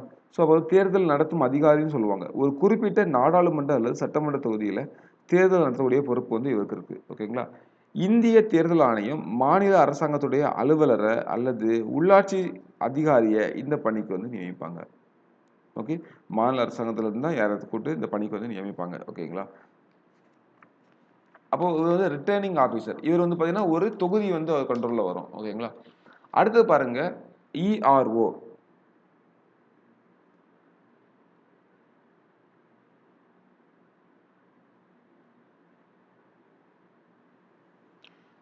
இது வந்து பார்த்தீங்கன்னா தேர்தல் பதிவு அதிகாரி. ஓகேங்களா? எலக்ட்ரோரல் ரெஜிஸ்ட்ரேஷன் ஆஃபீஸர் அப்படின்னு சொல்லுவாங்க. எலக்ட்ரோரல் ரெஜிஸ்ட்ரேஷன் ஆஃபீஸர் அப்படின்னு சொல்லுவாங்க. ஓகேங்களா? ஸோ அதாவது இவருடைய வேலை என்னன்னு பார்த்தீங்கன்னா மெயின் வேலை தொகுதியினுடைய வாக்காளர் பட்டியலை பராமரிக்கும். ஓகேங்களா? வாக்காளர் பட்டியல் தயாரிப்பு, வாக்காளர் பட்டியலை வந்து பராமரிக்கக்கூடிய பணி தான் வந்து பார்த்தீங்கன்னா இவருக்கு முக்கியமானது. இந்திய தேர்தல் ஆணையம் மாநில ஒன்றிய பிரதேச அரசாங்கங்களுடன் கலந்தாலோசித்த பின்னாடி இவங்க வந்து நியமிக்கிறாங்க. ஒன்று அல்லது அதுக்கு மேற்பட்ட உதவி அலுவலர்கள் வந்து பார்த்தீங்கன்னா இந்த இந்திய தேர்தல் ஆணையத்தால் நியமிக்கப்படுவாங்க. அப்போ இவங்க வேலை என்னது? இஆர்ஓ அப்படின்றது பேர்ல இருக்குது எலக்ட்ரோலர் ரெஜிஸ்ட்ரேஷன் ஆஃபீஸர் அப்படின்றது. ஓகேங்களா? வாக்காளர் பட்டியல் தயாரிப்புக்கு பொறுப்பான அதிகாரி அப்படின்னு நான் வச்சுக்கோங்க. ஓகேவா? அடுத்து பார்த்தீங்கன்னா நமக்கு வந்து பிஓ அதாவது ப்ரிசைடிங் ஆஃபீஸர் அப்படின்னு. ஆமா. வாக்குச்சாவடியுடைய தலைமை அதிகாரி. யாரு? வாக்குச்சாவடியினுடைய தலைமை அதிகாரி. வாக்குச்சாவடி தலைமை அதிகாரி பார்த்தீங்கன்னா, நீங்க வந்து ஓட்டு போட போகும்போது இந்த பூத்ல பார்த்துருப்பீங்க. அங்க ஒருத்தர் ஹெட்டா இருந்திருப்பாரு. அவர் தான் வந்து பார்த்தீங்கன்னா, வாக்குச்சாவடியினுடைய தலைமை அதிகாரி. இது வந்து யாரால் நியமிக்கப்படுறாங்கன்னா, மாவட்ட தேர்தல் அதிகாரியால நியமிக்கப்படுறாங்க. ஓகேங்களா? டிஇஓவால வந்து நியமிக்கப்படுறவங்க. ஸோ வந்து ஆமா. ஒவ்வொரு போலீஸ் ஸ்டேஷனுக்கும் ஒரு ஆள் இருப்பாங்க. ஓகேங்களா? போலீஸ் ஸ்டேஷன்ல போலிங் ஸ்டேஷன். ஓகே. நீங்க பூத் இருக்கு இல்லையா? ஒவ்வொரு பூத்லயும் ஓட்டு போட போவீங்க. அந்த பூத்ல வந்து ஹெட்டா ஒருத்தர் இருப்பாரு. அடுத்தது தேர்தல் பார்வையாளர்கள். இது ஒரு முக்கியமானது. தேர்தல் பார்வையாளர்கள் அல்லது தேர்தல் கண்காணிப்பாளர்கள். இந்திய தேர்தல் ஆணையம் அரசாங்க அதிகாரிகளை தேர்தல் பார்வையாளர்களா நியமிக்குது. அதாவது பொது பார்வையாளர்கள் மற்றும் தேர்தல் செலவின பார்வையாளர்கள் அப்படின்னு சொல்லிட்டு. அதாவது இவங்க தேர்தல் ஆணையத்தால் தங்களுக்கு தரப்பட்ட பணிகளை நிறைவேற்றுவாங்க. இவர்கள் ஆணையத்திற்கு நேரடியாக பொறுப்பாவாங்க. ஓகேங்களா? ஒவ்வொன்றையும் கவனிக்கிறதுக்காக ஒவ்வொரு தேர்தல் பார்வையாளர்கள் அப்படின்ற ஒண்ணு வந்து நியமிக்கப்பட்டிருக்குது. ஓகேவா? ஓகே. அப்போ பை ஷார்ட்டா நீங்க வந்து பார்த்தீங்க அப்படின்னா, சிம்பிளா நீங்க ஞாபகம் என்ன பண்ணணும்? ஃபர்ஸ்ட் வந்து சிஇஓ. அவங்க வந்து மாநிலத்துக்கான ஹெட் அப்படின்ற மாதிரி நான் வச்சுக்கோங்க. ஓகேங்களா? ஒரு ஸ்டேட்டுக்கான ஹெட் அப்படின்ற மாதிரி நான் வச்சுக்கோங்க. ஓகே. ஒரு ஸ்டேட்டே வந்து பார்த்தீங்கன்னா, அவங்க தான் ஹெட்டா இருப்பாங்க. இவங்க வந்து பார்த்தீங்கன்னா, ஒரு டிஸ்ட்ரிக்டோடது. ஓகேங்களா? மேக்ஸிமம் ஐஏஎஸ் ஆஃபீஸர் தான். அந்த டிஸ்ட்ரிக்டோட கலெக்டர் வந்து பார்த்தீங்கன்னா, டிஇஓவா இருப்பாங்க. ரிட்டர்னிங் ஆஃபீஸர் அப்படின்றது பார்த்தீங்கன்னா, ரிட்டர்னிங் ஆஃபீஸர் அப்படின்றது தேர்தலை நடத்தக்கூடிய அதிகாரி. அதாவது ஒரு கான்ஸ்டிட்யூயன்சி தொகுதி. ஒரு தொகுதி வந்து பார்த்தீங்கன்னா, அது அசெம்பிளி கான்ஸ்டிட்யூஷனா இருக்கலாம், இல்ல வந்து எம்பி கான்ஸ்டிட்யூஷனா கூட இருக்கலாம். ஓகேங்களா? இஆர் வந்து பார்த்தீங்கன்னா, இவருடைய மெயின் வேலை அப்படின்னு பார்த்தீங்கன்னா, எலக்ட்ரோலர் ரெஜிஸ்டர்ஸ் அப்படின்னா வாக்காளர் அட்டை வாக்காளர்களுடைய பட்டியல் ஓட்டர் லிஸ்ட் வந்து ரெடி பண்றது இவருடைய முக்கியமான வேலை. ஓகேங்களா? அந்த அந்த வேலைகள் எல்லாமே பார்க்கறது. அப்புறம் வந்து ப்ரெசைடிங் ஆஃபீஸர் அப்படின்னு பார்த்தீங்கன்னா, பூத்ல வந்து பூத் ஹெட் அப்படின்னு வச்சுக்கோங்க. இஓ வந்து பார்த்தீங்கன்னா, எலெக்ஷன் அப்சர்வர்ஸ் பார்வையாளர்கள், தேர்தல் பார்வையாளர்கள் வந்து இதுல இருந்து கட்சியில இருந்து விட்டுருப்பாங்க. ஓகே. சாரி கட்சியில இல்ல, தேர்தல் ஆணையமே வந்து விட்டுருப்பாங்க. ஓகேங்களா? ஸோ ஒவ்வொன்றையும் கண்காணிக்கிறதுக்கு. ஓகேங்களா? எல்லா விஷயத்தையும் வந்து கண்காணிக்கிறதுக்காக ஏற்படுத்தப்பட்டது தான். ஓகேங்களா?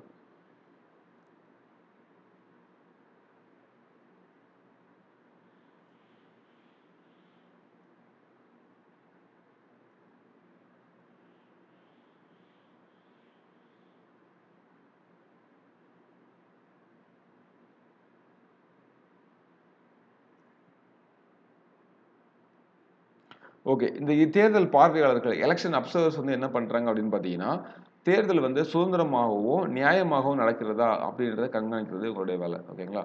ஸோ அதாவது பார்த்தீங்கன்னா, இவங்க வந்து எலக்ஷன் கமிஷன் தான் வந்து நியமிக்கிறாங்க. இவங்க வந்து எலக்ஷன் அப்சர்வர்ஸ் அப்படின்னு சொல்லுவோம். பொதுவா வந்து IAS officer, IPS officer, IRS officer இந்த மாதிரியான முக்கியமான பொறுப்புகள் இருக்கிறவங்க வந்து நியமிக்கப்படுவாங்க. ஓகேங்களா? ஸோ பொது பார்வையாளர்கள் இதுல வந்து மொத்தம் நமக்கு எத்தனை டைப் ஆஃப் பார்வையாளர்கள் இருக்குன்னா, பொது பார்வையாளர்கள், செலவின பார்வையாளர்கள், காவல் பார்வையாளர்கள் அப்படின்னு சொல்லிட்டு நிறைய டைப் இருக்குது. ஓகேங்களா? இப்போ சிம்பிளா சொல்றேன். இது ஈஸி தான். வேற ஒண்ணுமே இல்ல. பொது பார்வையாளர்கள்னா தேர்தல் வந்து கரெக்ட்டா நடக்குதா? மாடல் கோட் ஆஃப் கண்டக்ட்லாம் ஃபாலோ பண்றாங்களா? அப்படின்னு பார்க்கிறவங்க. செலவின பார்வையாளர்களா தேர்தல்ல வேட்பாளர்கள் வந்து எவ்வளவு காசு செலவழிக்கிறாங்க? என்ன சொல்றது? குறிப்பிட்ட அதாவது அங்கீகரிக்கப்பட்ட பணத்துக்குள்ள தான் இருக்குதா? அப்படின்றது.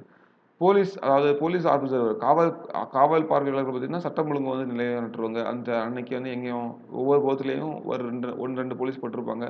லைனா நிக்க வைக்கிறது, அங்க கலவரம், பிரச்சனைகள் வந்துராம பார்த்துக்கிறது. ஓகேங்களா? இதுக்கெல்லாம் வந்து பார்த்தீங்கன்னா இருப்பாங்க. ஸோ இத வந்து தேர்தல் பார்வையாளர்கள் அப்படின்னு நம்ம சொல்றது. வேற ஒண்ணும் இல்ல. ஓகேங்களா? ஸோ சிம்பிளா எல்லாத்தையும் ஒவ்வொரு லைன்ல வந்து நோட் பண்ணி வச்சுக்கோங்க.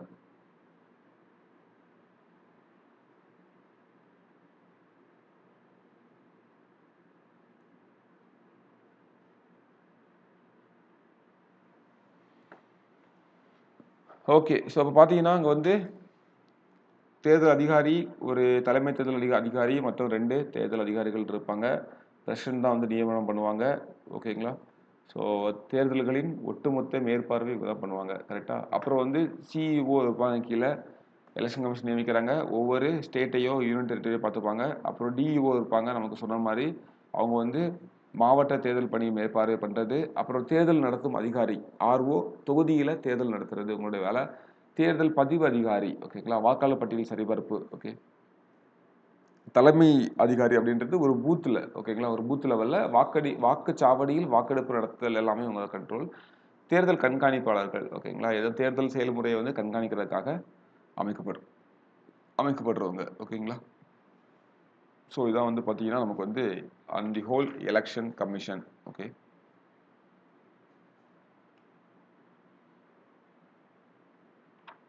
ஸோ இது வந்து பார்த்தா நமக்கு இன்னொரு விஷயம். கட்சித்தாவல் தடை சட்டம் நம்ம வந்து ஃபுல்லா பார்த்தோமா? ஸோ அதுவும் நமக்கு வந்து பார்த்தீங்கன்னா, தேர்தல் சம்பந்தமா உள்ளது. ஸோ அத வந்து ஷார்ட்டா நான் வந்து சொல்லிர்றேன். பார்த்துக்கோங்க. கட்சித்தாவல் தடை சட்டம். Anti defection law. Okay. Anti defection. Okay.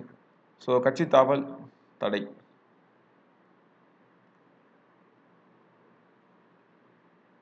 So இது வந்து பார்த்தீங்கன்னா நமக்கு எப்போ கொண்டு வராங்கன்னா 52வது constitutional amendment act 52nd constitutional amendment act 1985 யாருடைய பீரியடில் ராஜீவ்காந்தி அவர்கள் பிரதமராக்கும் போது அந்த பீரியட்ல கொண்டு வராங்க. அதாவது ஒரு கட்சியிலிருந்து மற்றொரு கட்சிக்கு மாறும் நாடாளுமன்ற அல்லது சட்டமன்ற உறுப்பினர்களை தகுதி இழப்பு செய்யக்கூடிய நடைமுறை தான் வந்து பார்த்தீங்கன்னா இது இந்திய அரசியலமைப்பில் 10வது அட்டவணையில் வந்து இணைக்கப்பட்டிருக்கு. ஓகே, அது முக்கியம் இல்லையா? எந்த ஷெடியூல் நமக்கு வந்து பார்த்தீங்கன்னா 10th schedule of the constitution வந்து சொல்லியிருப்பாங்க கரெக்டாக. ஸோ அதே மாதிரி பார்த்தீங்கன்னா நமக்கு வந்து 91வது அரசியலமைப்பு சட்டத்திலையும் ஒரு சின்ன திருத்தம் பண்ணிருப்பாங்க. 91st கான்ஸ்டியூஷனல் அமெண்ட்மெண்ட் ஆக்ட்லேயே வந்து பார்த்தீங்கன்னா ஒரு சின்ன திருத்தம் பண்ணிருப்பாங்க. 91st வந்து பார்த்தீங்கன்னா நமக்கு வந்து 2003 ஸோ அதுலேயே வந்து பார்த்தீங்கன்னா ஒரு சின்ன அமெண்ட்மெண்ட் பண்ணிருப்பாங்க. ஓகே, அதாவது கட்சி வந்து பிளரும் போது கட்சி தாவலுடைய அடிப்படைகள் பொருந்தாது அப்படின்றது தான் சொல்றேன். அது எப்படின்னா இப்போ வந்து கட்சி தாவல் அப்படின்றது ஜென்ரலா ஒரு கட்சியில இருந்து வின் பண்ணிட்டு இன்னொரு கட்சிக்கு போறது. இப்போ வந்து 2/3 மெஜாரிட்டில வந்து போனாங்க அப்படின்னா அது வந்து பொருந்தாது. அதான் வந்து பார்த்தீங்கன்னா 91வது அமெண்ட்மெண்ட்ல சொல்லிருப்பாங்க. மக்களவையில எப்போ நிறைவேற்றப்படுது அப்படின்னா 1985ல நிறைவேற்றப்படுது. குடியரசுத் தலைவர் ஒப்புதல் வந்து பார்த்தீங்கன்னா பிப்ரவரி 15 நமக்கு கிடைக்குது. ஸோ அதெல்லாம் முக்கியம் இல்லை. இப்போ தகுதி இழப்பு எந்த கட்சியை சார்ந்தவராக இருந்தாலும் அவங்க வந்து பின்வரும் காரணங்களுக்காக தகுதி இழப்பு செய்யப்படலாம். ஒன்று, ஒரு உறுப்பினர் தனது விருப்பத்தின் அடிப்படையில் உறுப்பினர் பதவியை விட்டு விலகுறாங்க அப்படின்னா ஓகே, அவங்க தகுதி இழப்பு செய்யப்படுறாங்க. தான் சார்ந்த கட்சியினுடைய வழிகாட்டலுக்கு எதிராக வாக்களித்தல், கொறடா சொல்றதுக்கு ஆப்போசிட்டா செயல்படுறது, வாக்களிப்பில் இருந்து கட்சியின் முன் அனுமதியின்றி விலகி இருத்தல், இது எல்லாமே வந்து பார்த்தீங்கன்னா இது வந்து எந்த ஒரு கட்சியை சேர்ந்தவர் அப்படின்னு ஒருத்தர் உதயசூரியன் சின்னத்தில் வெற்றி பெற்றுட்டு விசில் சின்னத்துக்கு வந்து ஜாயின் பண்ணா தப்பு, அவ்வளவுதான். ஓகேங்களா? ஒருத்தர் வந்து பார்த்தீங்கன்னா அதிமுக சின்னத்தில் வந்து ஜாயின் பண்ணிட்டு இப்போ வந்து புதுசாக இன்னொரு கட்சியில் போய் ஜாயின் பண்ணா அது வந்து தப்பு. ஓகேங்களா? அதாவது அவருடைய பதவி வந்து காலியாகும். அதே மாதிரி ஒரு சுயேட்சை வேட்பாளர் இருக்காரு. ஒரு சுயேட்சை வேட்பாளர் வந்து பார்த்தீங்கன்னா தான் தேர்ந்தெடுக்கப்பட்ட பின்னர் அவர் வந்து மற்றொரு அரசியல் கட்சியில் சேர்ந்தாரு அப்படின்னாலும் அவர் வந்து பதவி நீக்கம் பண்ணிடுவாங்க. ஓகேங்களா? அதுக்கப்புறம் வந்து பார்த்தீங்கன்னா அவையினுடைய உறுப்பினர் சரி, நியமன உறுப்பினர். நியமன உறுப்பினர் இப்ப நமக்கு இல்ல. இருந்தாலும் அது வந்து என்ன ரூல் இருந்தது பார்த்தீங்கன்னா, அவங்க ஜாயின் பண்ண 6 மாசத்துக்குள்ள ஓகேங்களா? நீங்க சென்ட்ரல்ல ஞாபகம் வச்சுக்கோங்க. இங்க விட்டுருங்க. தமிழ்நாட்டுல விட்டுருங்க. நமக்கு வந்து ராஜ்யசபால ஞாபகம் வச்சுக்கோங்க. ராஜ்யசபால நியமன உறுப்பினர் வந்துச்சுன்னா 6 மாசத்துக்குள்ள அவங்க வந்து ஒரு முடிவு பண்ணி ஏதாவது கட்சியில ஜாயின் பண்ணாங்கன்னா ஓகே. அப்படி இல்ல அப்படின்னா அதுக்கு மேல அவங்க ஜாயின் பண்ண முடியாது. ஓகேங்களா? ஸோ அவங்க வந்து அப்படியே ஒருவேளை 6 மாசத்துக்கு அப்புறம் ஒரு கட்சியில வந்து ஜாயின் பண்றாங்கன்னா, அவங்களுடைய எம்பி பதவி காலியாகிரும். ஓகேங்களா? ஸோ இப்போ பாருங்க, ஒரு கட்சி வந்து மற்றொரு கட்சியினுடைய இணைக்கப்படும் போது, அதோட உறுப்பினர்கள் இணையறாங்க அப்படின்னா, அது வந்து கட்சி தவல் வராது. இப்போ ஏடிஎம்கே ஃபுல்லா தூக்கிட்டு போய் பிஜேபியில சேர்த்துட்டாங்க அப்படின்னு வச்சுக்கோங்களேன். ஸோ கூட்டணி இல்ல, கட்சியாவே சேர்ந்துட்டாங்க அப்படின்னா பிரச்சனை இல்ல. இப்போ வந்து பார்த்தீங்கன்னா, சரத்குமார் தன்னுடைய கட்சியை இணைச்சார் இல்லையா? அது மாதிரி இணைச்சிட்டாங்க அப்படின்னா, ஸோ அங்க வந்து பிரச்சனை இல்ல. நமக்கு வந்து பார்த்தீங்கன்னா, அது வந்து கட்சி தாவல்ல வராது. அதே மாரி இது வந்து பார்த்தீங்கன்னா, யார் தான் முடிவு பண்ணுவாங்க அப்படின்னா, சபாநாயகர் கையில தான் இருக்குது. ஓகேங்களா? சபாநாயகர் தான் வந்து பார்த்தீங்கன்னா, அந்த தகுதி இழப்பு தொடர்பான இத வந்து சொல்றவரு. ஓகே. ஸோ இது மட்டும் ஞாபகம் வச்சுக்கோங்க முக்கியமானது. அப்ப 3 கான்செப்ட் தான். ஒரு ஒரு சிம்பிள்ன்னு வின் பண்றவங்க, சுயேட்சையா வின் பண்றவங்க, அதே மாரி பார்த்தீங்கன்னா, நமக்கு வந்து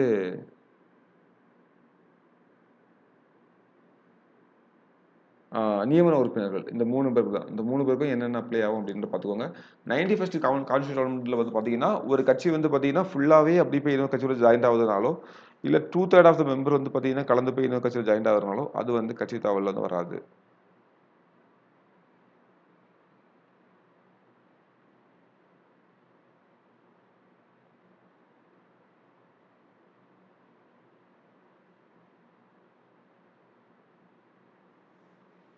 ஓகே.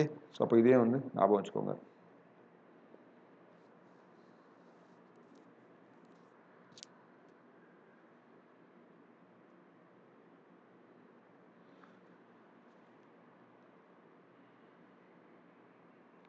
அதே மாரி இன்னும் ஒரு 3 குழுக்கள் பத்தி சொல்றேன். இவங்க வந்து பார்த்தீங்கன்னா, தேர்தல் சீர்திருத்த குழுக்கள் அப்படின்னு சொல்லிட்டு. ஓகேங்களா? என்னது? தேர்தல் சீர்திருத்த குழுக்கள்.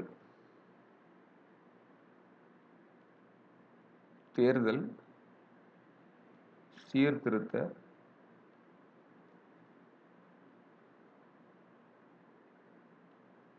குழுக்கள்.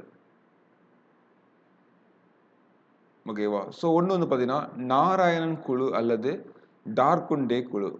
டார்குண்டே பரிந்துரைகள். ஓகேவா? ஸோ பார்த்துடலாம் நம்ம. முக்கியமானது கூட. கொஸ்டின் கேட்டுருக்காங்க. கேட்க இன்னும் வாய்ப்பு இருக்கு.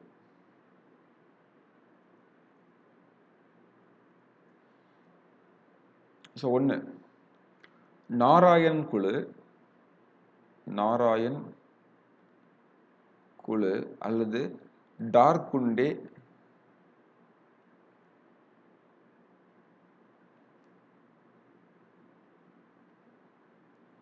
ஆயிரத்தி 971 பரிந்துரைகள்.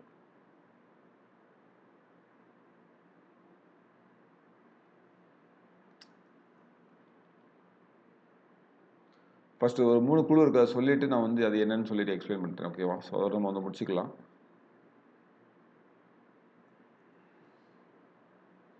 ரெண்டாவது வந்து பார்த்தீங்கன்னா, ஸோ இது வந்து நோட் பண்ணிக்கோங்க, மிஸ் பண்ணுறாங்க. ஓகேங்களா? ஸோ ரெண்டாவது வந்து பார்த்தீங்கன்னா தினேஷ் கோஸ்வாமி குழு.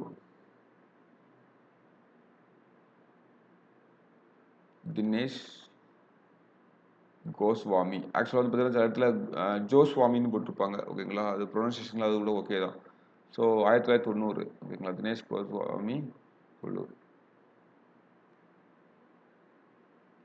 மூணாவது இந்திரஜித் குப்தா குழு.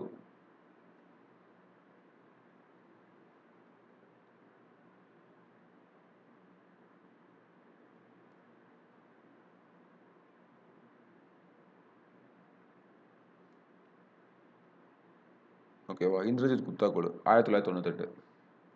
ஸோ இது எல்லாமே வந்து பார்த்தீங்கன்னா தேர்தல் சீர்திருத்த குழுக்கள் அப்படின்னு சொல்றாங்க. என்ன சொல்றாங்க? தேர்தல் சீர்திருத்த குழுக்கள் அப்படின்னு சொல்றாங்க. ஓகேங்களா? ஃபர்ஸ்ட் இந்த நாராயணன் குழு அல்லது டார்கொண்டே பரிந்துரைகள் வந்து பார்த்தீங்கன்னா சிஇஓ நிரமன முறையில் வந்து மாற்றங்கள் தேவை அப்படின்னு சொல்லிட்டு சொன்னாங்க. சிஇஓ அதாவது சீஃப் எலக்ட்ரல் ஆஃபீஸர், தேர்தல் தலைமை அதிகாரி, தலைமை தேர்தல் அதிகாரி வந்து இதில் வந்து மாற்றங்கள் தேவை அப்படின்னு சொல்லியிருப்பாங்க. 3 நபர்கள் கொண்ட ஆணையமாக மாற்ற வேண்டும் அப்படின்னு சொல்லியிருப்பாங்க. வாக்களிக்கும் வயது வந்து 21 இருந்து 18 குறைக்கணும்னு சொல்லியிருப்பாங்க. ஓகேங்களா? ஒரு சுதந்திர அமைப்பின் கீழ் செயல்பட வேண்டும் அப்படின்னு சொல்லியிருப்பாங்க. ஸோ எல்லாமே நடந்திருக்கும். ஓகேவா? ஒன்று.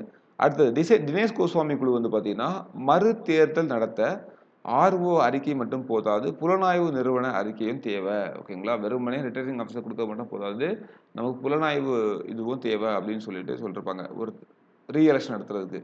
அதே மாதிரி கட்சி தாவல் தடை சட்டத்தில் திருத்தம் தேவை, சபாநாயகர் மட்டும் முடிவு கூடாது. இப்போ வந்து பார்த்தீங்கன்னா ஃபைனலாக முடிவு பண்ணுறது யாரு? கட்சி தாவல் சட்டத்தில் சபாநாயகர் தான். அவர் மட்டும் முடிவு பண்ணக்கூடாது அப்படின்னு சொல்லியிருப்பாங்க.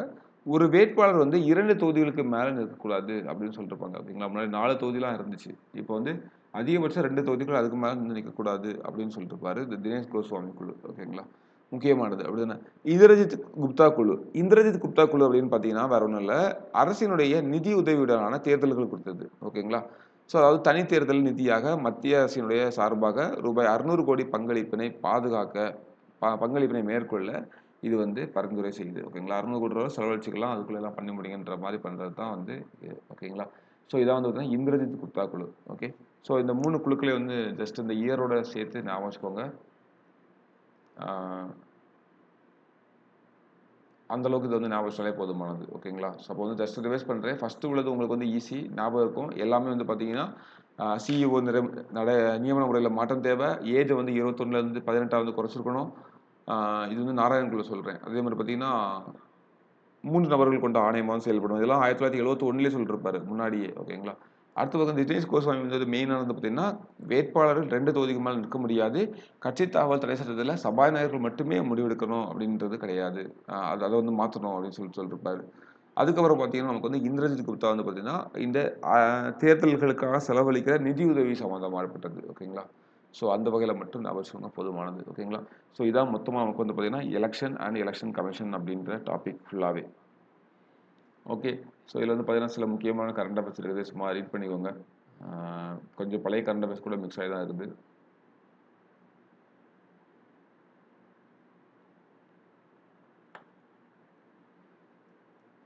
ஓகேவா?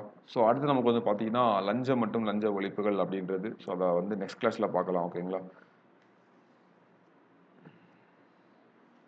நெக்ஸ்ட் கிளாஸில் அந்த டாப்பிக்கை பார்த்து நம்ம அப்படி ஆர்டிஐ அதெல்லாம் பார்த்து நம்ம வந்து முடிச்சிடலாம். ஸோ நமக்கு வந்து கடைசியாக வந்து பார்த்தீங்கன்னா அந்த ஒரு டாபிக் மட்டும் நமக்கு பெண்டிங் இருக்கும். அதில் வந்து நோட்ஸ் மாதிரியே கொடுத்துறேன். என்ன டாபிக் பார்த்தீங்கன்னா அந்த பெண்களுக்கு அதிகாரம் அளித்தல், நுகர்வோர் பாதுகாப்பு. ஓகேங்களா? அதுக்கு வந்து ஷார்ட்டாக ஒரு நோட்ஸ் மட்டும் கொடுத்துறேன். அதை நீங்கள் வந்து ஃபாலோ பண்ணிக்கோங்க, ரீட் பண்ணிக்கோங்க. ஓகேவா? ஸோ நம்ம வந்து மேக்ஸிமம் நெக்ஸ்ட் கிளாஸ் நாளைக்கு நமக்கு வந்து கம்ப்ளீட் பண்ணிடலாம். ஓகேங்களா? ஸோ நாளைக்கு கிளாஸ் வைக்கலாமா? ஓகேவா? ஸோ நாளைக்கு கிளாஸ் வைக்கலாமா அப்படின்றத தெரியப்படுத்துங்க. ஸோ நம்ம வந்து மேக்ஸிமம் கிளாஸ் வைக்க ட்ரை பண்ணுவோம். நாளைக்கு நம்ம கம்ப்ளீட் பண்ணிடலாம். ஓகேங்களா? அப்புறம் ஒரு நாள் கூட பிரேக் எடுத்துட்டு நம்ம வந்து ஹிஸ்ட்ரி வந்து ஸ்டார்ட் பண்ணலாம். ஓகே, ஸோ இதனால நான் வந்து அப்டேட் பண்ணுறேன். ஸோ உங்களுடைய கருத்துக்களை வந்து தெரியப்படுத்துங்க. மீதி நம்ம நெக்ஸ்ட் கிளாஸ், அதாவது நாளைக்கு நம்ம வந்து பார்க்கலாம்.